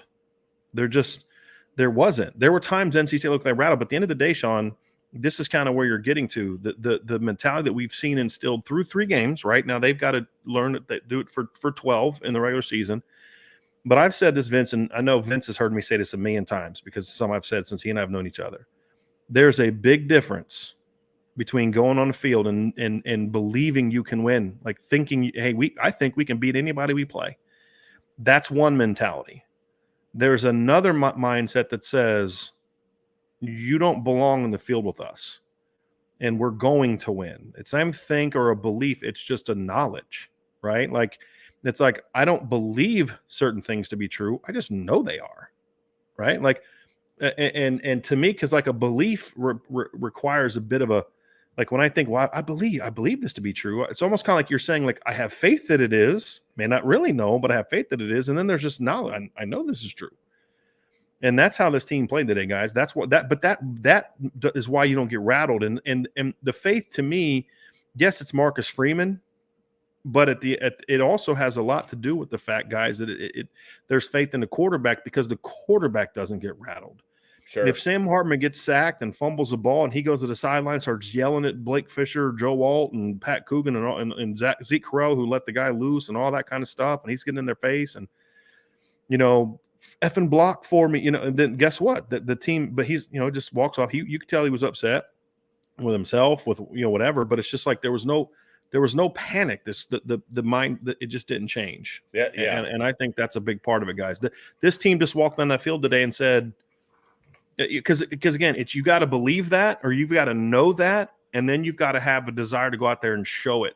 And today that we saw, and you know, I think when I kind of joined, it's something that Ryan and some other guys were talking about. It's like, but guys, it wasn't Sam Hartman wasn't great today. Jaden Thomas wasn't great today. The O-line wasn't great today. But it's just, there's just so many weapons on this football team. It's just like, how do you keep that many players in check? Mitchell Evans wasn't great today. But it's hard to keep this team in check because, okay, fine, but then Chris Tyree makes big plays. Tobias Merriweather makes big plays. Jadarian Price, Aldrich Estime. It's just really hard to keep this team in check. And I'm a little upset that you guys in the chat, the game chat, did not recognize that I have been saying all summer that if they don't get Davis Sherwood out into the pass game for a play out of the backfield this year, I'm going to be upset. Then they did it in this game, and I got crickets in the group chat. I was a little upset about that. But I was too preoccupied listening to Greg McElroy continue to say "spider 2Y banana" like he was a breathtaking thing. I'm sorry. Oh my god! Yes, we get it. You know a football play. Congratulations, Greg. We'll talk about this tomorrow, Vince. But one thing I'm looking forward to discussing upon further review tomorrow is really breaking down that Twins overlook that they had today that worked out so well. Yeah. There was some that's something that I really liked that we saw from the game today. Some things I liked game plan wise, some things I didn't, but I'm really looking forward to breaking some of that stuff down tomorrow. And that's when we'll nitpick more. Right. That's when we'll dive into some of that nitty gritty of that stuff more. Yep. Yeah. Especially with the O-line and some. Right. So if some of you are thinking like, oh, why aren't you guys questioning this play call? We'll get there. That'll be tomorrow. It'll be tomorrow's show. This is more of a different type of thing. So reacting. So Vince, you want to do hand out some game balls, man? You want to kick us off? Who got the game ball in this game for you offensively? See, that it's tough because I don't know. You know what? I'm going Holden Stays. I think it was a coming out party for him. I thought that, he had 2 catches coming into this game and he ended up with 2 touchdowns today. I thought, based on what I saw, I thought his blocking was solid when he was in there. They kept him in a lot. It was a lot of 12 personnel in today's game, it felt like. And then, making the tough catches, or I should say one catch was tough. The other one was just his body control, staying in the field of play when NC State thought they could just push his giant self out of bounds. And he's like, no, I'm going to tightrope this thing and take it all the way in for a touchdown. Was that, dude? that was awesome. So I'm going with Holden Stays for my game ball. Yeah. How about you, Ryan? I let it out of the bag already a little bit, but I'm going to go with Audric Estime just because I really think that 80-yard touchdown run really loosened everybody up a little bit. It was kind of like, oh, okay, now we're good. And he ends up running for over 130 yards. He was kind of the bell cow today comparative to where the other running backs were. So I would honorable mention to Holden because I think he had a tremendous day. Obviously, a couple of really big plays, but I'll go with Audric, who's kind of been the machine behind this offense of resiliency at times. Audric, just some numbers for the 2 so far. Holden Stace had 4 catches for 115 yards and 2 touchdowns. Audric had 14 carries for 134 yards, 2 touchdowns. Also had 2 catches for 22 yards in the game as well. Sean, how about you, man? Who gets your game ball on offense? I'm going to be a little bit unorthodox, and I'm going to say, look, in order to come out from that break, I think some things were said in the locker room, and you saw a different offensive line from that point on than you saw previously. So I'm going to say the Notre Dame offensive line as a whole. They were able to, a little bit of game ball to Joe Rudolph, perhaps for whatever was said. Whatever was said, absolutely. Yeah. Because what needed to be said, what was said, but it goes back to what you just said, Beatrice. It's one thing to hear it. You have to have the buy-in, and then you have to execute. And they were able to do it. And as much as they struggled, they were part of 45 points being on the board. So, everyone else was pretty much taken. It's easy. I could have said Sam Hartman, but I really think that you can't put the ball on the ground twice and get a game. For me. No, you can't. All the good things he did. The only thing I'll say about that, Sean, my takeaway of the offensive line, I don't actually think they played better. You know what it was? They played harder. They were catching a lot earlier. They weren't moving people. There were still a lot of mistakes, but they came out and played with that was some bull crap. We probably got our butts chewed out a little bit in the break, and they came out and played with a little bit of P&V, man. That's the thing I like, because that's what this Notre Dame team needs to be about, Sean. That's what it was when you and I were growing up, right? Is there were a lot of games and from 88 to 93 where Notre Dame necessarily didn't play well, but they always were physical. They always played hard. And when you have talent and you play hard, you're going to – because, y'all, like to Ryan's point, you don't need to give Audric 8-foot holes, right? You just got to let him get through the hole enough to where he can square up a linebacker in space, because the one thing he's shown today and in so far this season, Ryan, is one dude is not bringing him down unless it's from behind. It's just not happening. Yeah. And we saw that. My game ball, fellas, I'm going with – I can't give just one. I'm going to cheat a little bit. I just feel like Holden Stace and Jaden and Audric Estime both deserve it, because to me, the production was great and all that, but they made money plays, right? I think Ryan is spot on about the 80-yard touchdown. Yeah, it was an impressive play, but it was so needed because it just changed the entire energy in the stadium. Like, you come from that long break, you're up 3-0. You're like, man, this is not a bit, you're thinking, man, Tony Gibson's in there making this check, this change. He's going to design this pressure, that pressure. I'm like, this is going to be interesting. And we've been here, done this, fellas. We saw this in 2016 here. We saw this in 2011 back in Notre Dame Stadium, right? And to come out and to make that play The hole was there. He made the read. He ran through arm tackles. That was such a shot in the arm type of run. And then, look, NC State came back. They came back. They made it 17-10. And then next series, Holden goes down there and makes 2 huge plays because the touchdown was big, right? Like that was a great play.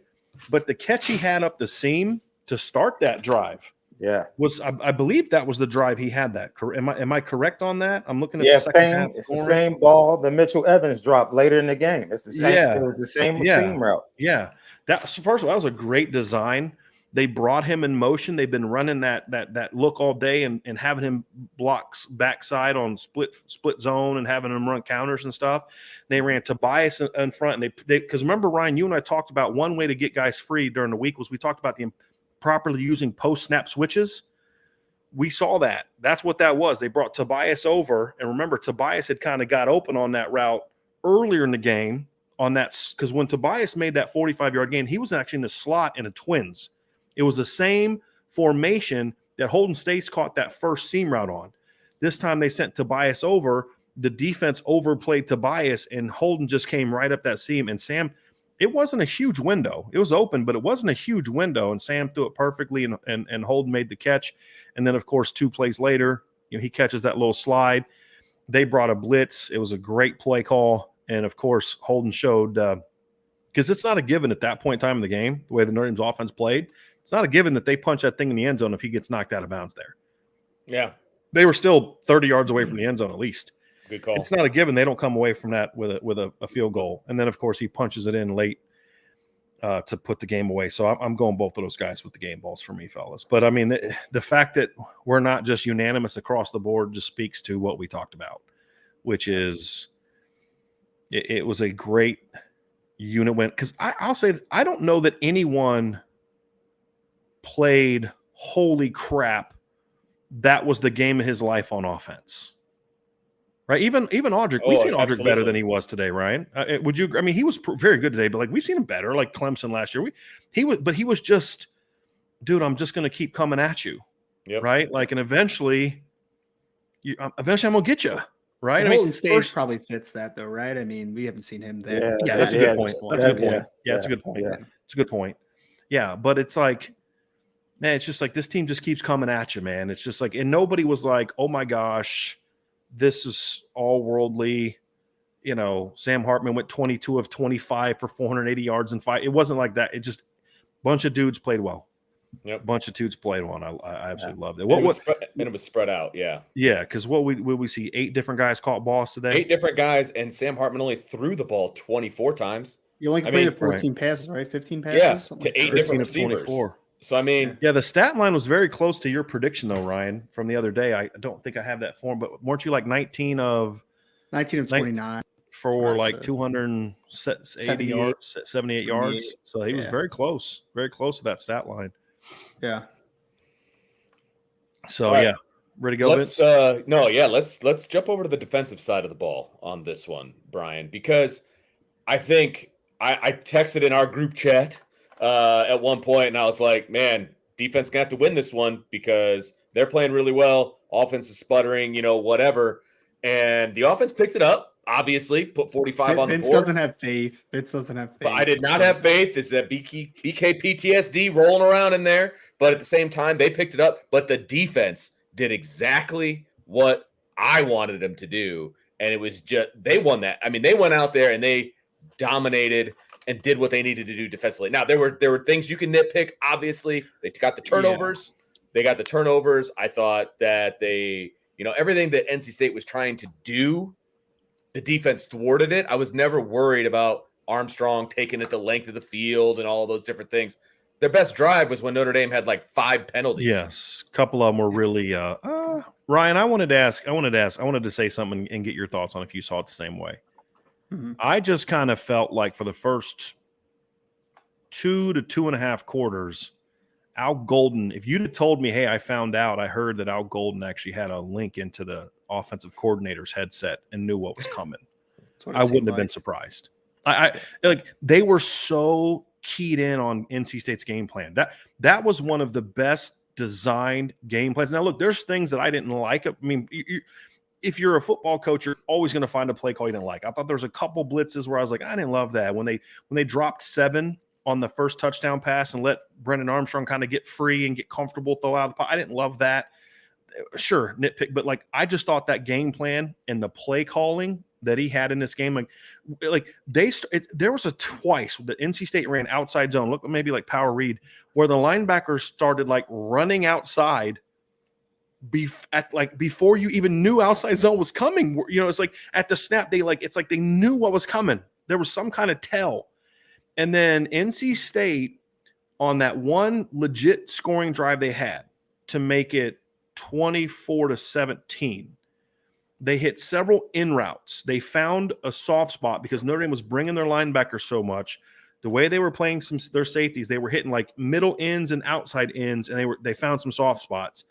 But then Notre Dame countered right back, and they went back to the ends. And what happened? Pass breakup, pick on those same exact routes. This was one of the best designed and called. And what wasn't perfect from an execution or play calling standpoint, game 3. But, man, I got to say, this is one of the best designed and best called defensive games I've seen at Notre Dame in a long, long time. With all due respect to Clark Lee and Mike Elko, I mean, it's in the line with the best that they saw. Not perfect, not clean, but I just loved defensively because the numbers that NC State had today are not reflective of how dominant Notre Dame was. They had 344 yards of offense today. 65 of that came on the last drive of the game, with half the defense was on the sideline. Starting defense was on the sideline. Yeah. You know, I thought this was just an outstanding. Did you see it that way, Ryan? Or I mean, what are your thoughts on that? I did, because I was actually kind of pissed that they gave up that last touchdown just kind of in prevent, because I'm like, that kind of overshadowed what I thought was easily Al Golden's best called game at Notre Dame. Like, I don't even think it was relatively close. I really don't. I mean, I thought it was tremendous, because I think the great part about this defensive performance, outside of just Al Golden calling and making some adjustments after they kind of figured out a little bit of stuff, you know, like you mentioned, dude, that Xavier Watts pass breakup was one of the best plays of the day. That was an insane. I thought he was going to pass interference on that, man. How did he not interfere with the guy, Ryan? Like, I still don't understand that. He was like Spider-Man. Went over the top. It was a freaky athletic play, dude. Deflected the play and then sheathed the sword, man. Like, that was awesome. Nuts. I like that celebration, by the way. But Vince, the great part about this game is I felt like a few of the biggest question marks we had from a defensive perspective, people stepped up to a lot of those spots that we had question marks. Safeties, we'll get to them. They stepped up. Maris Loibel played a whale of a football game. He's the guy we've been talking about all offseason. Best game he's played in a Notre Dame uniform. Okay, can I say something, Sean? I'm going to kick this to you. Number one, Sean and I have been banging on DJ Brown the first 2 games, rightfully so. Yes. Pre-interception. So the interception was a great read by DJ. Pre-interception, in my head, and I believe I actually wrote this in my first half notes. I'm actually going to go try and find it. Even before DJ's, and that was a great call, but great read by DJ, he was having the best game that I've seen him play, maybe ever. Like, he was playing really good football. And I do want to kind of start off with the safeties, because I think that was a very important part of this game. I know the interception's late, but the safeties were so good. And I don't know if you guys could see it on TV, because I wasn't able to watch the TV copy. I was there. They used – one of my complaints, Sean, coming into this game was they weren't using the safeties as weapons. They were just kind of like playing back, and they weren't making a lot of plays. They triggered the safeties. They were playing alleys. They were playing slot coverage. They were playing over the top. And then once they realized the in cuts were exposed, they then used the safeties to take away the in cuts. This was an incredibly impactful game. You know, we talked about this last year, Sean.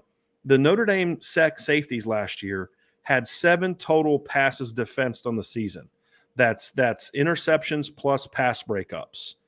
I believe they had 3 or 4 just today in this game, because Watts had a breakup. Ramon had a breakup. Xavier had a pick, and DJ had a pick. They went over halfway to last year's entire total in one game today. 4 passes defensed by the defense, and they were all crucial plays. They tackled well outside of like one play. There was a couple plays that Xavier he got beat once, and then another time he didn't have a great transition on an open up and run. But I think overall, guys, I thought the safeties were outstanding in this football game. I really did. And I want to give props to DJ Brown because we have hammered him rightfully the first 2 games, and he deserved it. But today, DJ flat out came to play, fellas. Sean, he really did. Give honor to whom honor is due. You absolutely deserve to be talked about in a positive light today, DJ Brown. And it wasn't even about the interception, as you pointed out. But what we knew that one of his strengths and why he's on the field is because DJ knows where to be. Yeah. Whatever you call, he's going to be in the right spot. It's just a question of whether or not he is athletic enough to be able to make plays and make an impact. But he's going to be in the right spot. And he's an adult in the room. Look, Notre Dame has a lot of guys in units that are just adults. You know what I'm saying? Which to me lends itself towards the mentality of the word we've been using. They were resilient. It was a resilient team today, even though they weren't playing well and they were sloppy. They were resilient. I'm with you, B. Drisk, as far as I don't have any complaints. I know it was still a game. I want to say at the beginning of the fourth quarter, and you get like a second and 17 and a third and 17. And Al Golden is calling blitzes and just leaving the middle of the field wide open.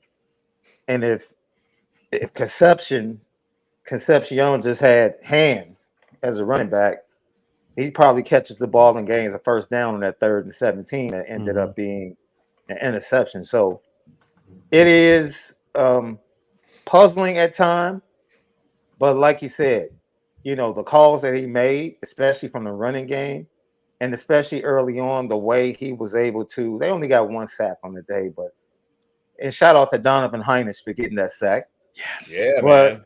Good for him. But he had Brennan Armstrong and Anaya and that offense off balance. Yeah. He really did. And like you said, eventually they found something late third quarter that led to that touchdown drive. But once Notre Dame responded to that, there was really nothing else to go to. And once again, it goes back to what Al Golden said to the media, I want to say about a week and a half ago, that the offseason was great for him because it allowed him to be able to focus singularly on actual teams, because he felt like he didn't have that chance last year coming in, making a transition, trying to install and everything. This is the first year he got a chance to really dive into each opponent deep. And you can tell with each game, he's coming up with something. He wants to be aggressive. We already know that. He wants to be aggressive. Do I like the fact that in the first 3 games, teams from the passing standpoint look like they're going to attack our nickel safeties when they try to get them in man-to-man? I mean, that's going to be the case because of Al Golden's tendency to be aggressive and get after the quarterback. But I think the linebackers are doing a much better job with their blitzes in comparison to last year. Timing. Because last year they were literally just running into people like, oh, I'm blitzing and I'm giving it away. They're disguising much better, being more effective of, influencing the quarterback, even if they don't get a sack. It's really a joy to watch a Notre Dame defense fly around. It really is. And to see, Josh Burnham come in and it be effective. Jalen Sneed played multiple positions today and was effective. He got after Brennan Armstrong on a couple of plays and a couple of blitzes. So for me, what we're seeing is something that's reminiscent of, I want to say, a team that is fast and athletic, maybe not as stout up front, and they know that. So instead of just lining up and allowing teams to get after them, Al Golden has made the decision that we're going to dictate. We're going to dictate, which is going to defensively. So, lead to dropped passes because the quarterbacks are going to be throwing off their back feet and not making accurate throws and throwing high. Because I leaned over my dad, I was like, a couple of these in cuts early, they missed because they were throwing high. But then you look, well, why was he throwing high? Because he wasn't comfortable. He didn't have a lot of room. They weren't getting a ton of like pressures, but they just had him uncomfortable. And what was one of the keys to victory of this game was keep Brendan Armstrong in the pocket and make him uncomfortable. And Ryan, I just got to say this. I've been asked this question a bunch of times. Why do you guys keep hyping up Maris Luafau? Remember how many times we've got this? Ryan, This is exactly why we thought he was capable of this. And now this is twice in 3 games that you and I have sat here in the post-game show and said, I think this is the best game Maris Luafau's ever played. We've now said that in 2 out of 3 games this season. And today was even better than the last one. And I'll get into why I think that, Ryan, but I just want to give you a chance because I know you've been the guy that's been waiting for this kind of breakout from him for a while. Yeah, I'm still a little cautious with it, to be honest with everyone. Like I am a little bit cautious, but I mean, just break what I want. I get that. Like, will he be that guy in 7 games? But like right now, like today, this is what we saw, and explain kind of like what made him so good today. I mean, he's a tremendous athlete first and foremost, and I think you saw that. Like, there's not a splash play that he can't make. I mean, I think that it wasn't even just the plays that are going to go on the stat sheet though today. That was kind of the biggest plays because like he blew up the screen. It was a great tackle, right? He made some plays in the backfield. He had a huge quarterback hit in this football game where he had a blitz that was fantastic, but he snuffed out a screen pretty early on in this game, which probably would have went for a decent amount if he wasn't in the vicinity. And then he ran with a wheel during this football game as well, where I was like, I don't know if I trust Maris Luafau to do that consistently in the past. And he was able to do that. So it was eye-popping. I mean, I feel the same way about what I saw with him and as I do with like Ramon Henderson and Watts today, is that like they played in a different gear than what they have in a couple games that I've seen, right? Like they played comfortable. They played fast. And he was attacking, man. He was. And I understand some people look at like JD Bertrand at sometimes, right? And they say like short arms and everything. Jack Kaiser, short arms, range, blah, blah, blah, blah, blah. Maris Luafau is not that guy, right? Nope. Like he's what the NFL wants as a linebacker if he's got his head on straight. That's what the NFL wants. Yeah. And today he showed why, man. He's a run and chase striker when he is reading the defense correctly and when he's assignment sound. And that's what he was today, man. He was a fantastic player today. Vince, that last part of what Ryan just said is what I think is so important today because the athleticism has always been there. Maris was so incredibly disciplined today. And there's a couple times like that you see where Ryan, I love your point about not showing up in the stat sheet, Vince, but like a couple times that Maris kind of came around on loops and Brennan was like, he was getting ready to run. And then it's like, all of a sudden all the hair comes around the corner and he's like, nope, not going there. But they tried to go to him on kind of throwback wheels 3 times, thinking we're going to get this guy to make a mistake. He's going to be out of position. He's going to be overly aggressive. We're going to hit him with a big play. And Maris sniffed it out every single time. It's one thing to be athletic. It's one thing to be long and rangy and have all the tools. And Ryan is right about those, Vince. But it's another thing to do your job snap after snap after snap after snap. And to me, that's what made Maris so good because he was athletic and long and explosive last year and in 2020, and he wasn't a very good football player. But today, he was a great football player. Right. Vince. And it was that doing your job, even when they were purposely going at him, trying to make him. There's a reason they kept running wheel routes to Maris's side because they thought he would make a mistake and they could beat him. And he didn't, not once, Vince. He was there every single time.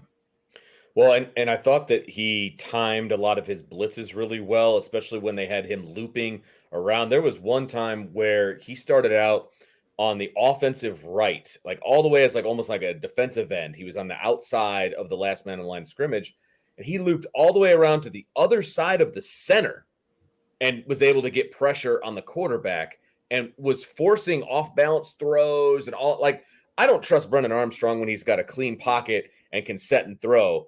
I certainly don't trust him when he's got a linebacker like Maris Luafau in his face, making him do some silly things with the football, right? And that was what Notre Dame was able to do the vast majority of the time. And Maris was the leading guy making that happen. I mean, he just was. And so his blitzes were well timed. His assignments were sound this time around. I thought he was flying to the football when, he needed to read and react, because we've talked about in the past, his read and react isn't always the best, right? It was spot on today. Like, if you can bottle this Marist and you can use him from game after game after game, this defense is going to be really dangerous, man. It's going to be very, very dangerous. Hey, Sean, Howard Cross has been a dude this year, and today he had a sidekick. I thought Howard Cross and Riley Mills. Riley had two plays, and one I think he was actually doing what he's told to do, trying to read the quarterback. But Howard Cross and Riley Mills were so good today, and Howard Cross is now 3 for 3 as far as playing really well, man. He is playing at such a high level, and when him and Riley Mills are both playing the way they did today, Riley was I thought very disruptive today, especially as the game wore on. Getting those two guys playing at a high level, even though they weren't getting sacks, getting those two cats going up the middle, it played a big role in why NC State couldn't run the football and why Brendan Armstrong rarely had anywhere to go when he did want to try to scramble and run. Like you said, whether it's pushing the pocket, getting into the backfield, disrupting the run game, Howard Cross has been absolutely amazing. He's been amazing. And I think part of that is because now he knows he has a backup. He understands how many snaps he's going to play every game, so he can go from snap one. You don't have to worry about conserving yourself. You don't have to worry about the fourth quarter and making sure you're okay. He understands. They're going to be rotating. They have people behind them. Heck, Gabriel Rubio, from everything I heard, was on the field before the game working out. So it looks like if he's not back next week, he'll definitely be back to Ohio State. Yeah, absolutely. So as I said before, the rotations and the depth and, the mentality that he could just be who he can be from snap one, and let the coaches worry about his snap count and being rested. Riley Mills might go down as one of the most underrated Notre Dame players by the time he leaves. When you just we had someone on the board today thinking, like, is he just a great practice player? And like, this came like right after he had just like thrown a guard to the side and made a tackle for loss. And I'm just like, guys, if you're looking for something earlier too, that was someone that somebody said on the board, Ryan. Oh, in this chat, it's like if you're looking for something, you're going to confirm whatever bias you may have. I don't know how people can watch how Riley Mills played today and come plays football. Because he was pushing his man back into Brendan Armstrong's pocket all day long and forcing him to move to the left or to the right pretty consistently. So very stout against the run as well. Yeah, absolutely. And what's encouraging is you feel like there's more. Yeah, because we haven't really had a Javonte Jean-Baptiste game yet. We haven't had one yet, but you feel like it's coming. Like, okay, and I think he's been steady. I mean, he hasn't made but he's been steady. I thought Nana had probably the best game I've seen him. He was good setting the edge. He did a really nice job reading that shovel pass. I mean, if he doesn't make that play from behind, that guy's got about another 8, 9, 10 yards he could maybe get on that particular play. I didn't think any D lineman was like, oh my gosh, that was like that Jerry Tillery Stanford game in 2018. But as a unit, they played really well, I thought, as a group. They did their job. They were gap disciplined. There's a couple times I thought, I think this outside zone might have a chance to go. And then all of a sudden they're just in the gap and stuff. And I thought the front seven today was really, really good. Cornerback wise, guys, Cam misplayed that deep ball. Benjamin had a really silly penalty and got beat for a touchdown. Jaden Mickey misplayed an in cut incorrectly. Outside of those plays, this cornerback group was pretty good today. There was not, and I don't know how much you could see on TV, but they were super sticky down the field. That's why they kept going into the middle too, is there just was nowhere to go to the ball. They kept trying to throw deep. It's like, hey, let's try a deep ball on Benjamin Morrison, see how that goes, right? Didn't go well. He should have had 2 picks today. And did y'all see how Christian Gray reacted when he batted that ball down? That was hilarious because as soon as he batted it down, he was like, "What did I just do?" I should have picked that when they showed it on the replay. He actually tried to catch it, Oh, But he his hand- did? but his Okay. hands were going down. Okay. So live, it looked like he batted it down. Yeah. Even the announcers were like, He's a "What is he corner. doing?" He's a corner Yeah. for a reason. We learned Yeah, that today about Christian. yeah. Yeah. But they are so talented at corner because I don't know if you guys saw this, but Christian Gray was in the game in the first half. Okay. He was rotating in the first half. I know you can't tell because him and Benjamin Morrison like look identical, like body type wise. But Christian was in the game in the first half. I mean, he didn't just get in there late and when the game, like Christian was in the game early. Like he was in the game in the first half. They went with a legit 4 deep. And I thought one underrated part of what Cam has done so far now in 3 games, his perimeter run / screen / quick game support has been outstanding. Yeah. Right. He, like I said, he misplayed that one ball. He looked for the ball and Man, pet peeve was of it really mine. was You it remember really that bad a coverage though? No, like- I thought he had very Oh, good he just coverage. mismade the play. Oh, he just misplayed the ball. Got He it. may I have was had like, an This is interception. why He may have this had is an why you don't look Yeah. back to the ball Yeah. when there was look back for the ball. No, you play the ball. You don't look back for the ball. This is Gotcha. exactly what we're talking about. And when Benjamin did that earlier, when Benjamin turned, he leaned into the receiver. When Cam turned, he lost the receiver late. It was just that split second. But Yeah. up until that point, he played that route really well. And here's something else. That was a great ball, I thought. that was a great. By That's Brendan the only place Armstrong. he could have put it. Really good ball. was a catch, But too. yes. Yeah. But I thought the corner play, guys, this was just such a really good overall defensive performance, Sean. There's again, plays here, plays there. But just D-line played well, linebackers played well, corners played well, safeties played well. A team like NC State's gonna make some plays, guys. I mean, Brendan Armstrong's gonna make some plays. But when you look at it at the end of the day, Brendan Armstrong threw for 260 yards today. He did that on 47 pass attempts. Right. Exactly. That's Sam Hartman exactly did his on where you want to be. 24. Right. 5.5 yards per attempt. 24. And they went for 2.8 yards per rush. Yeah. Like this is a very disruptive game. And Yeah, you know what I love you about it? mentioned everybody else. I think from what I saw, Jaden Mickey was sticky today. Yes. I said earlier, Jaden had that one misplay on the end cut. Mhm. And then outside of that, I thought the corners played great. So I met Jaden. I thought Jaden in, and the deep ball that Benjamin dropped, Jaden Mickey beat the receiver to the spot on that play. Like, Oh, yeah, yeah, that that was- would have been a big. yeah. That would have been a big assist from Jaden Mickey. Yeah, yeah. Yeah. If Jaden does, if Benjamin's not there, that ball's not being called anyway, because Jaden would have been closer to the football than Benjamin was. Sean, I'll say this about the defense because this kind of points to what you said earlier, and I'm kind of doing this to kind of maybe to get something out of you. But there's what I loved about the defensive performance today is there's still a lot to clean up, guys. Mm-hmm. And as we kind of wrap this whole thing up before we give game balls, what I love about this team, guys, is they've played far from perfect football the last 2 weeks. Far from perfect football. Offensively, defensively, and especially on special teams.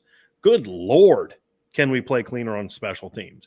And yeah, I mean we'll get to that before we wrap things up. But I just, Vince or Sean, I just kind of feel like as good as I thought the defense played today in the first 2 weeks, they've given up 30 points in 3 games.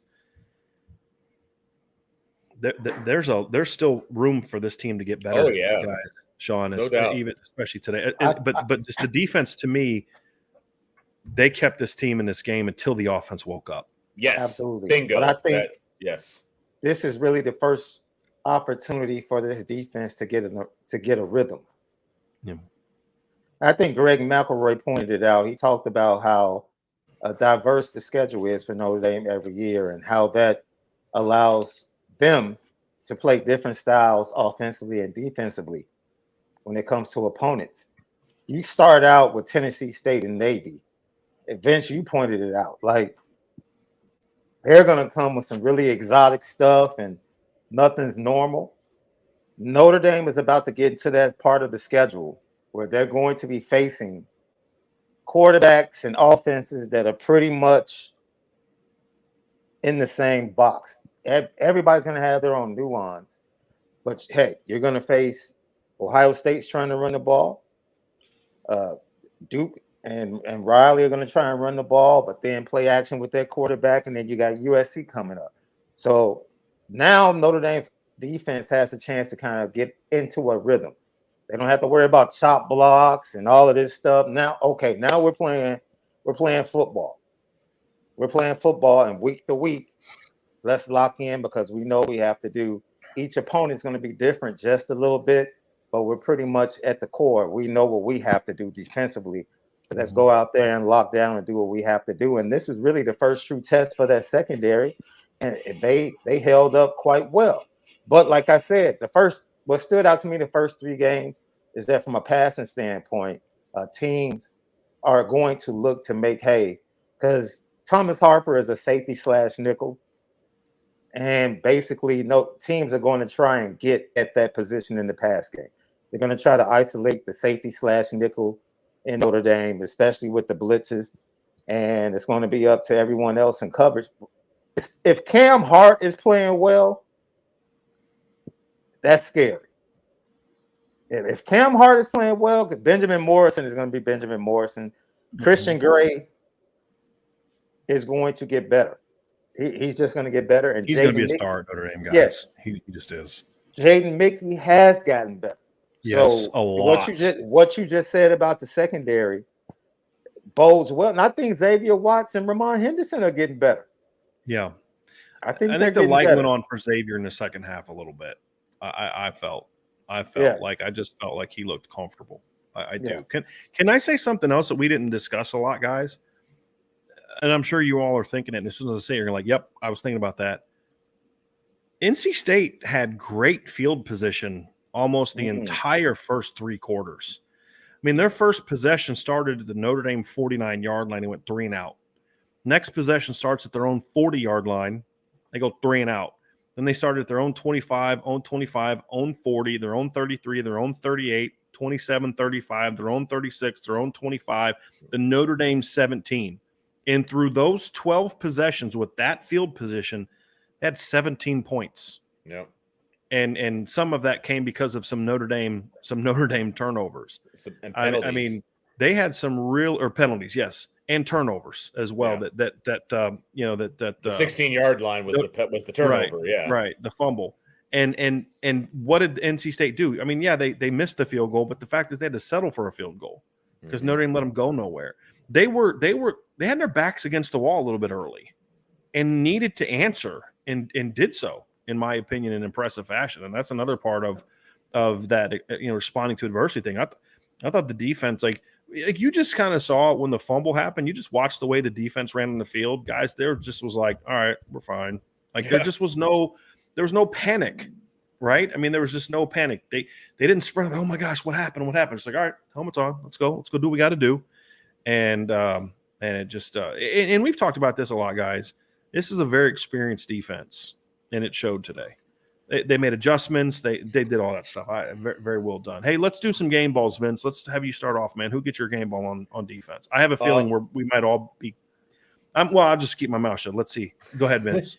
I said it in the group chat, and he just kept popping for me on film. It's Howard Cross. He played like he played like a man today. Like he was just, maybe it doesn't show up on the stat sheet. I mean, you brought it up. We talked about it, so I'm not going to really drill down into it. But he just kept getting in the backfield. He kept making plays in the run game. I mean, he was just. He had 5 tackles, Vince, so it did show up in the stat sheet a little bit. Okay, 5 tackles for nose tackles. Yeah. Pretty darn good. I thought he just played really, really well when he was in the game. I was really impressed with Howard Cross. Vince, you just warmed my heart, man. This is why I love you so much. I actually pitched Howard Cross to be my player of the game on our Thursday show, so that's fantastic, man.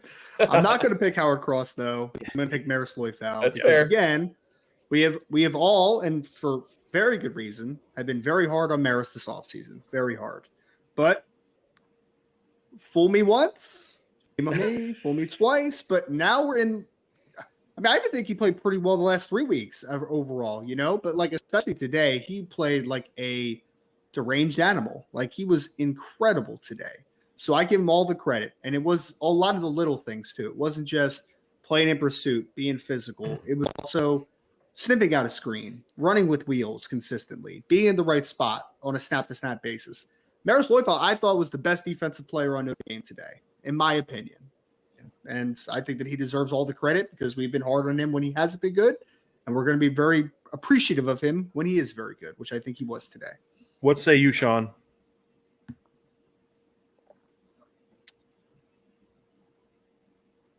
DJ Brown, because I've been really critical of DJ Brown.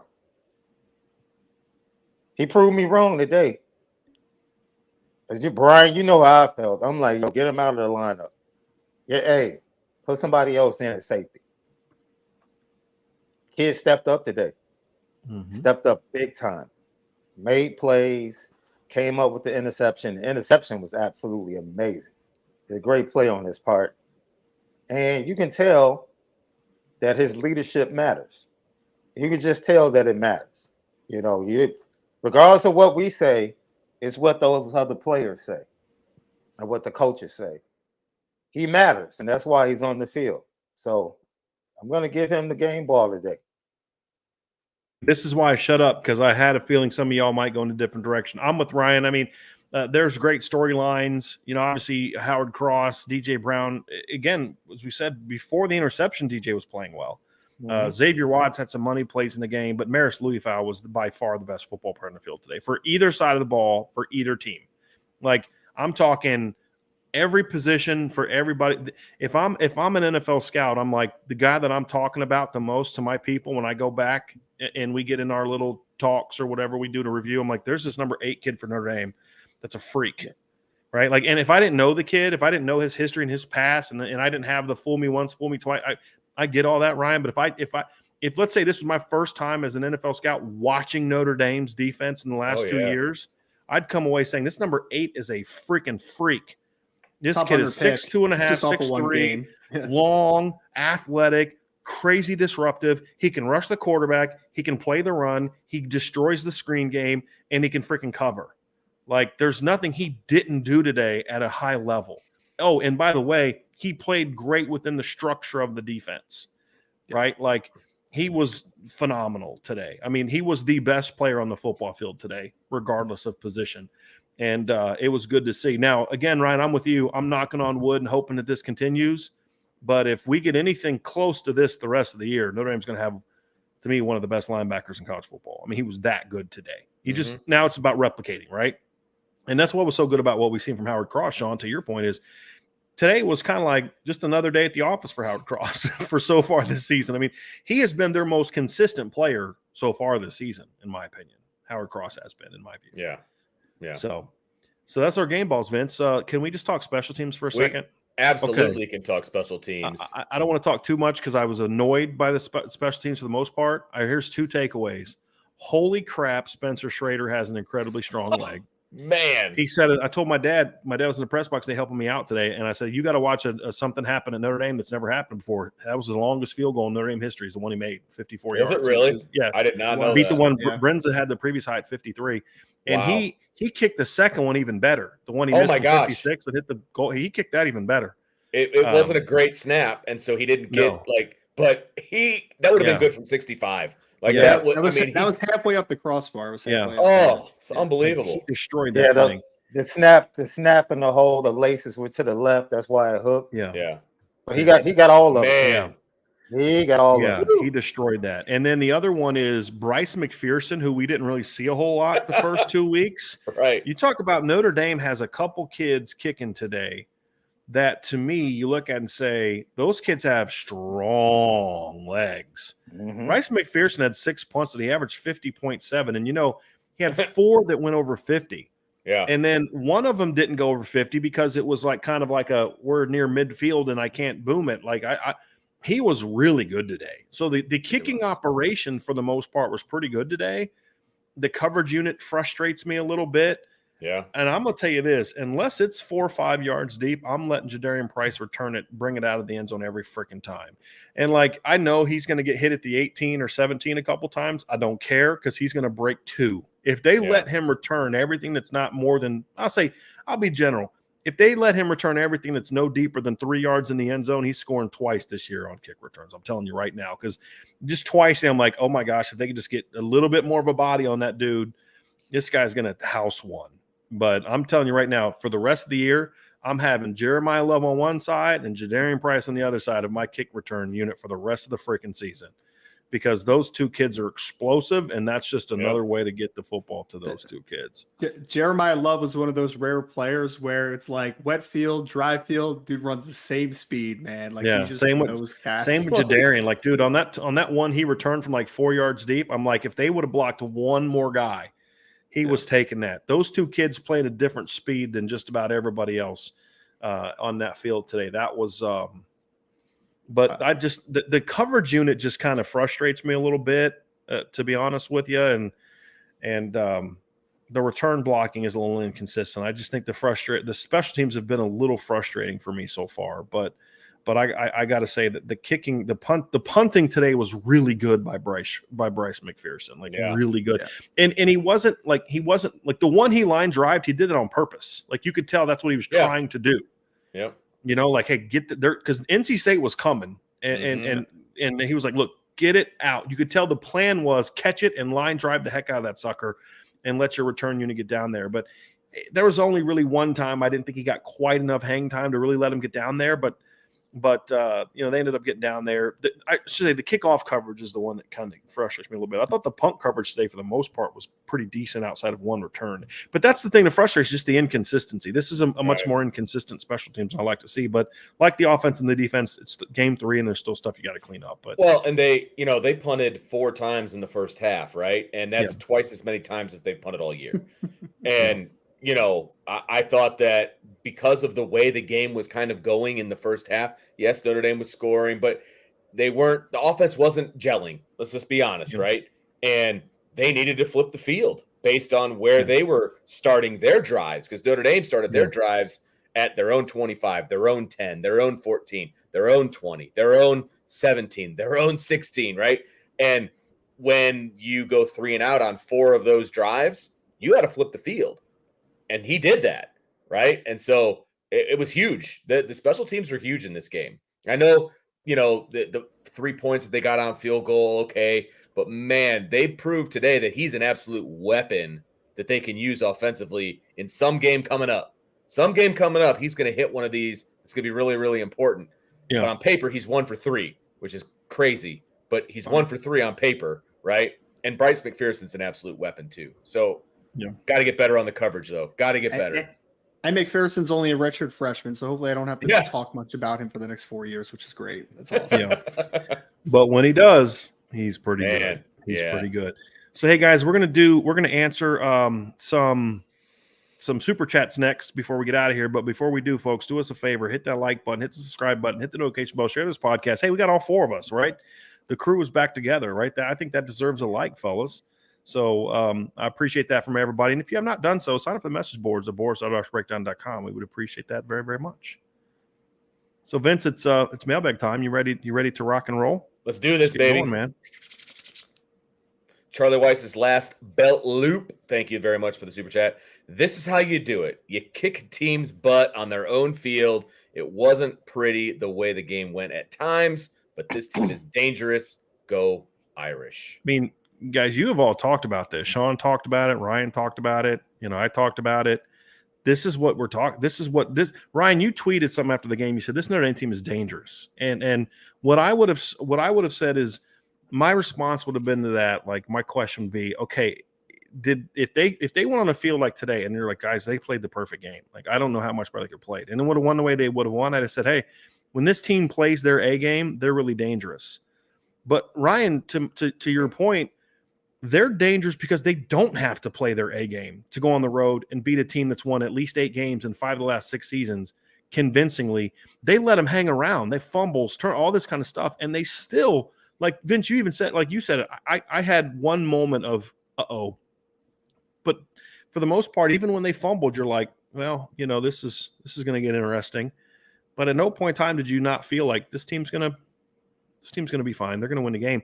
But to then just when they smell blood to put a team away, Ryan, when you can go on the road against a Power 5 team that is a bowl team every year, and you can kick the crap out of them, and you played your B game as a team, when you add it all up as a team, play your B game. Yeah. Ryan, you correct, man. You are dangerous at that point in time. Yeah. Well, I love people that kind of come back at it. You know what's funny is you can always tell the fan bases that are scared when off of the quote tweets, right? There was an Alabama fan that said something like, "Oh yeah, dangerously mid" or something like that. I'm like, Mhm. you're a little scared, I think, sir. I Yeah. think you're a little bit. You got a little bit back your mind. It's like You're a honestly, I Bama think it's a fan. little Why are you different. even talking about this right now? Exactly. Exactly, especially Yeah. with Texas tonight. Like it's a pretty big Right. game that you got have tonight, by the way, bud. But yeah, I mean, I think for me, it's like because someone even again quote tweeted it and said something like Notre Dame should beat NC State every time, and I'm like, you're right, but it's about how they beat NC State. Like Right. that's the difference, right? It's not just beating NC State. If they would have went to NC State and won 28-24, we probably think a little bit different coming out of this football game. Exactly. You know, coming into the game, Notre Dame is the more talented team. Notre Dame is the better football team. I believe that wholeheartedly. I did. Mhm. And they came out and they were clearly the best team, even when they didn't play their best game. And they showed that when things aren't even going right, when they get off to a slow start, when they have a turnover, when they have 10 plus penalties, when they're playing the field position battle the first half and losing it, that Notre Dame can still come out and roll a quality football team. And that tells me I think this game's a little different, man. That's all I'm saying. I think it's a little different. Yep. I'm hopeful that I'm correct on that. We shall see. Yep. Absolutely. Absolutely.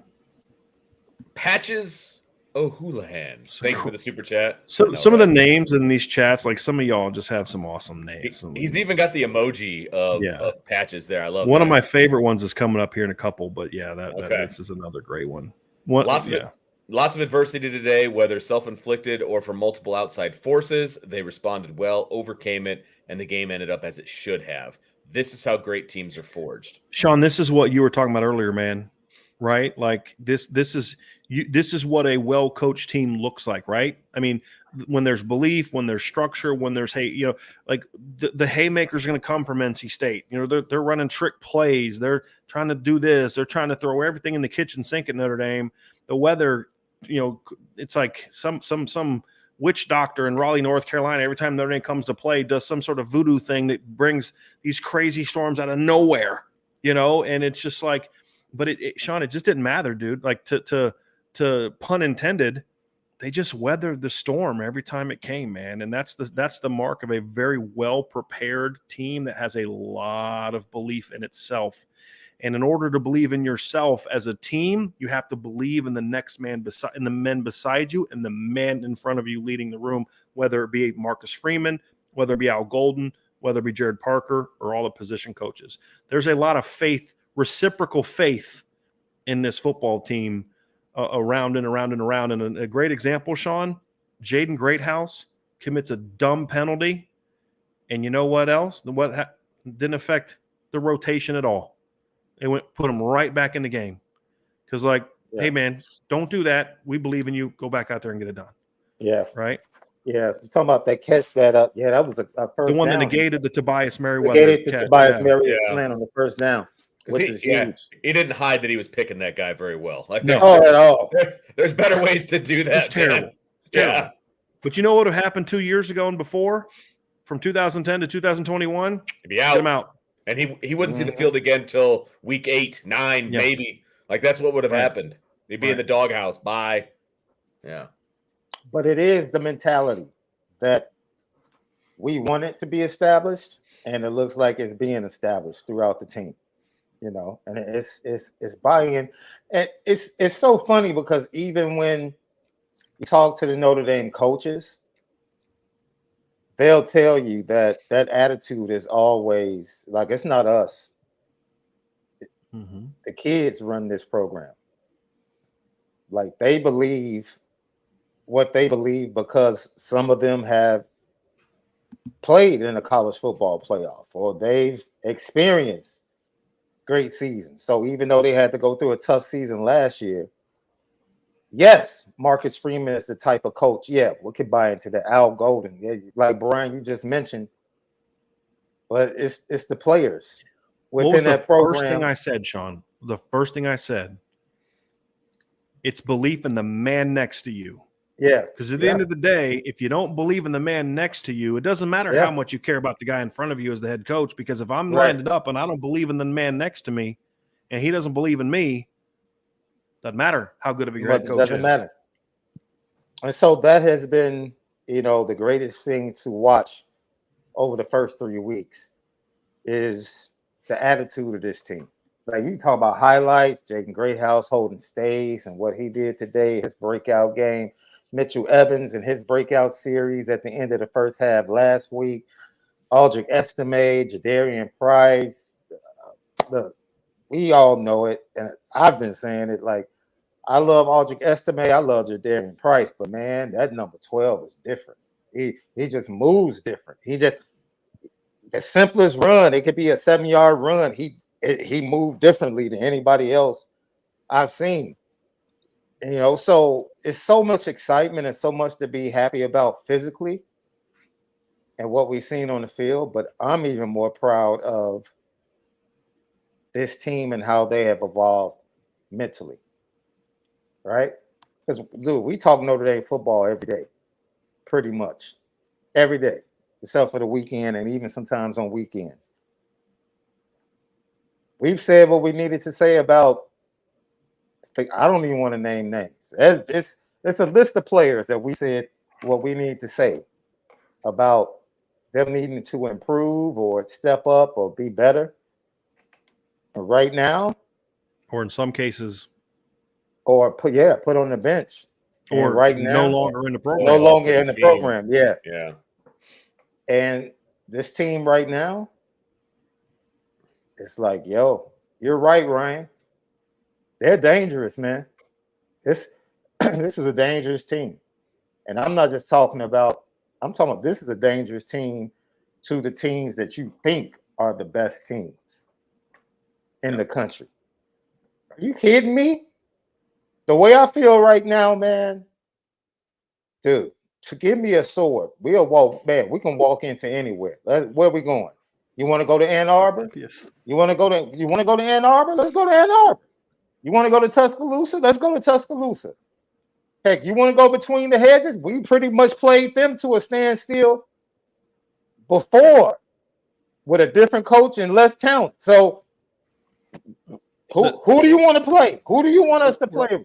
Guys, in the we're confidence, talking a metaphorical sword, right? We're not talking about a literal sword there, Sean. I don't want to walk anywhere. Hey, you know what? Sword. If I'm leading you into an opposing stadium, I have to have a sword, a real sword. Ryan's never been to like LSU or Baton Rouge. That's like, no, man, no, we're being for real. You're lucky I didn't say a 45. Yeah, I ain't even fooled that. But no, in all seriousness, but the belief, Sean, comes because you're watching because you're seeing belief on the field. I'm just happy. Look, that's the thing. As Notre Dame transitions and the bulk of Marcus Freeman's future from a roster standpoint, I'm just happy that these freshman wide receivers are getting their foundation with Sam Hartman rather than another quarterback. I'm happy that the veteran defense is in front of Jalen Sneed, Nolan. I'm happy these youngsters are learning from the guys that they're learning from, along with the coach and the coaching staff. I am really ecstatic about what I'm seeing from a coaching standpoint, an execution standpoint, and that's even with the mistakes, man. That's even with the things that need to be cleaned up. This is some pretty good stuff when it comes to the program. Program. It's not tough. The football team changes every year. This is becoming a healthy football program. That's what we're seeing. We're seeing the development of a really healthy football program. Each team I expect next year's team to be more talented than this year's team. Younger and more talented because the youngsters are getting playing time, right? And so on and so on and so on. And so they'll move some fifth. They'll lose some fifth and sixth. That's what I mean. As far as younger, like they'll lose some of that, but Yes, you are The correct. talent is going to grow in the program, but if you don't have the mentality to go along with it, and to me, that's the most important thing. Yep. Man, because I don't know why, Vince, we said it earlier. Sam Harden fumbled, and I was like, okay. I wasn't sitting. Normally, I would be like, oh my God, here we go. Like, no, okay. I'm not gonna lie, guys. You're gonna be disappointed to me. I had a little bit of BK PTSD creep up for like a couple plays. When they forced the first 2 incompletions, I was like, they're good. Because I knew they weren't gonna convert that third down. But I'm not gonna lie, fellas, for about 2 plays, it crept up in me, man. It just kind of came up a little bit. I'm not gonna lie, Well, fellas. you were Not gonna actually lie. there. You were actually there, so Yeah. maybe it was a little bit the No, environment. it's BK PTSD, man. It is. It was BK I'll own it. PTSD. I'll own it. I'll own it. It was there. Yo, I'll own it. It's a real I thing. had no, because even if they scored, Yeah. I already knew. I'm like, Notre Dame is scoring at least 14 more points. Yeah. Oh, Once they missed that field goal, Sean, that's the first thing that popped in my head. They're about to run them off the field. That was my first thought. Like I went from to 3 plays or 4 plays later because of 3 plays plus the missed field goal. I said they're about to run them off the field. You had your chance. yeah, and you blew it. You know what's so funny? Dorn, I was begging, man, if they didn't call that timeout. Remember they had a series. I think they were down. Were they down 7 or were they down 14? I think they were down 7. And they were thinking about going for it on their own, like 41. He called the timeout to and, punt. and they called a timeout. And I was so begging, weird.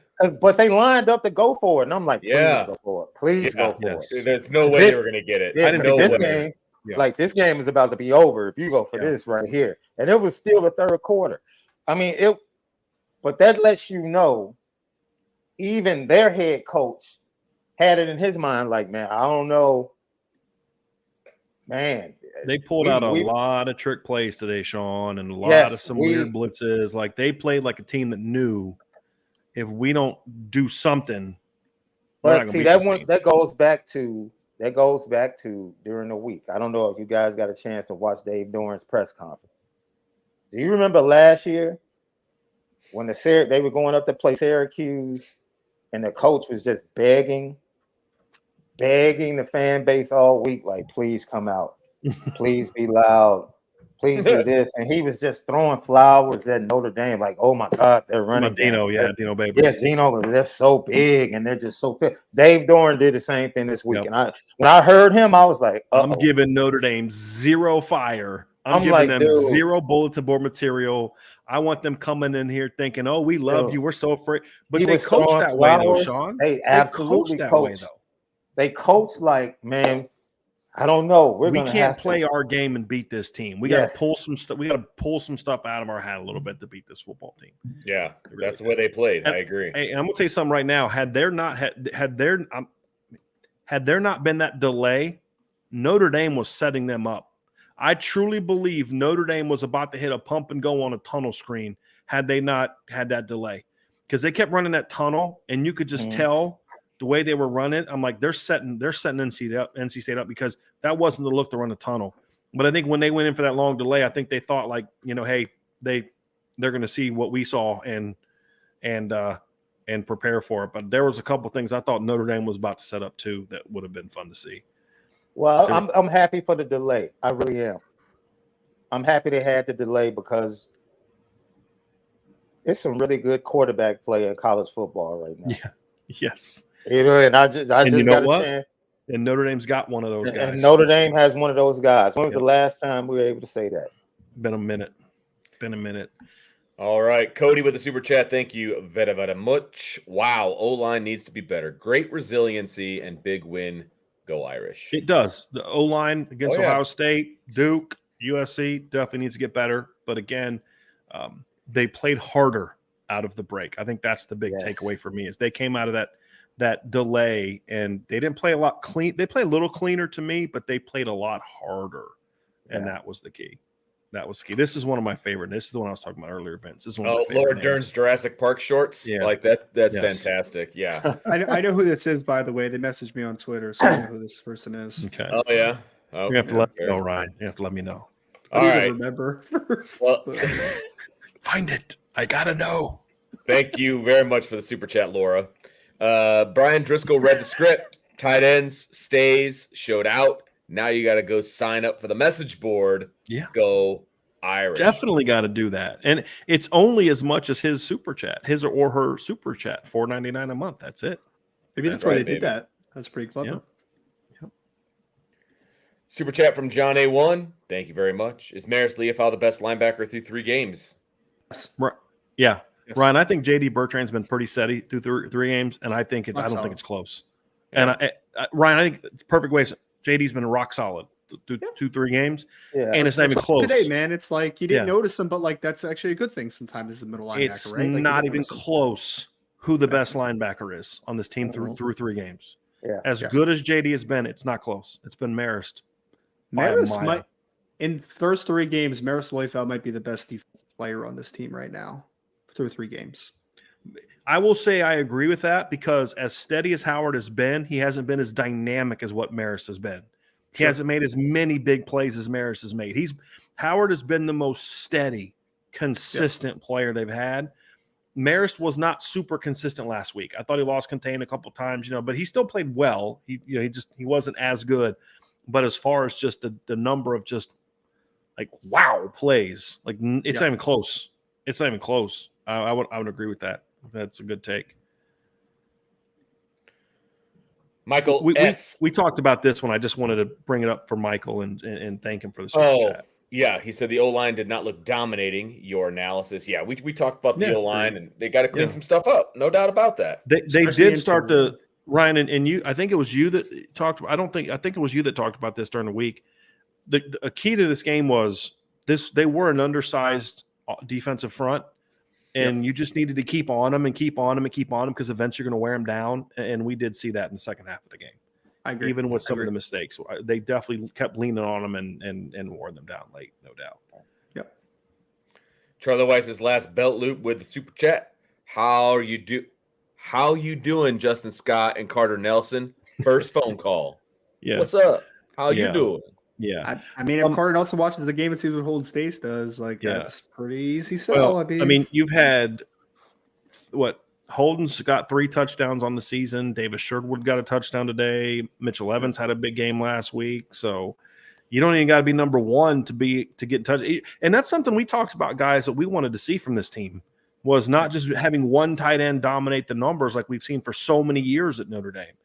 Right. And it doesn't mean that Michael Mayer shouldn't have had a ton of numbers, but can we get like 15 catches for the number 2s, and give teams something to think about? Like you had a year where you had freaking Brock Wright as your number 3 and Tommy Tremble as your number 2, and you never threw him the football once you decided Michael Mayer was your number 1. Like that just missed opportunity. But I'll say this, guys, with all due respect, as impressive as this game was, we talked about it during the week. This isn't the needle-moving game when it comes to national recruits. This isn't the game. Correct. Now, Carter Nelson maybe because it's a combination of, hey, did you watch your team play today? That's what I was going to say. I would be so spiteful. If I was Chad Bowden, I would call him up, be like, "Hey, Carter, we're just checking in, man. Like, how did Nebraska do today? I didn't get to catch that game." Like, yeah. The game that's going to move the needle for Justin Scott and Caleb Beasley and Carter Nelson and guys in 2025 is happening in a couple weeks on September 23rd, folks. Yep. I mean, that doesn't take away from today's win, but we said this during the week. Ryan and I definitely talked about this. This isn't a needle-moving game for the national perception of Notre Dame. This is a game that kind of makes people peek their eyes a little bit at Notre Dame, and this is a game that confirms that Notre Dame is good for the people that thought they were going to be good coming into the season. But this isn't I wasn't thinking a lot of Notre Dame or I'm committed elsewhere, and all of a sudden, holy crap, you guys beat the mess out of NC State. That's not what this game is. Sign me up. From a recruiting standpoint. That's in 2 weeks. And then again 3 weeks after that. And then again 3 weeks after that.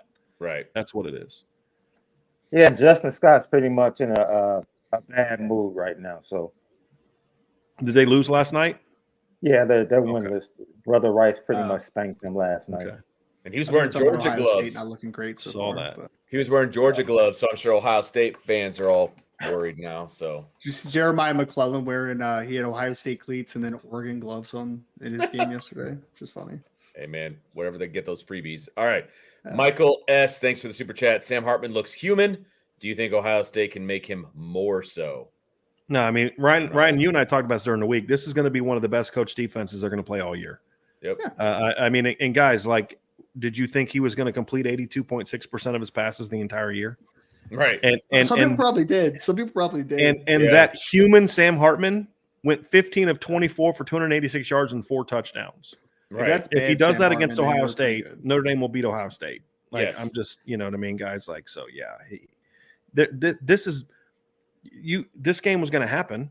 A game like this is going to happen, and he still went 15 of 24 for 286 yards and 4 touchdowns. So, Vince, I'm going to read this one because this is for you, buddy. This is from Coach Vic 574. I think this is one of your guys. Vic. Hey, Vince, much love, my brother. Am I crazy for being even more annoyed about the last trip to NC State and playing in a dang hurricane? Well, you should be more annoyed with the way that game was coached and the way that it played out. Absolutely. And you can also be annoyed with the way that the head coach blamed all the players for losing that game. Those are valid annoyances, my friend. And it's good to hear from you, Coach Vic. Keep doing your thing over there on the west side. I believe that's where you're at these days. So, but no, look, I love all the parallels when it was raining and they're like, oh, it's going to be such a sloppy game. And they just came out, kept running the ball. The play action game.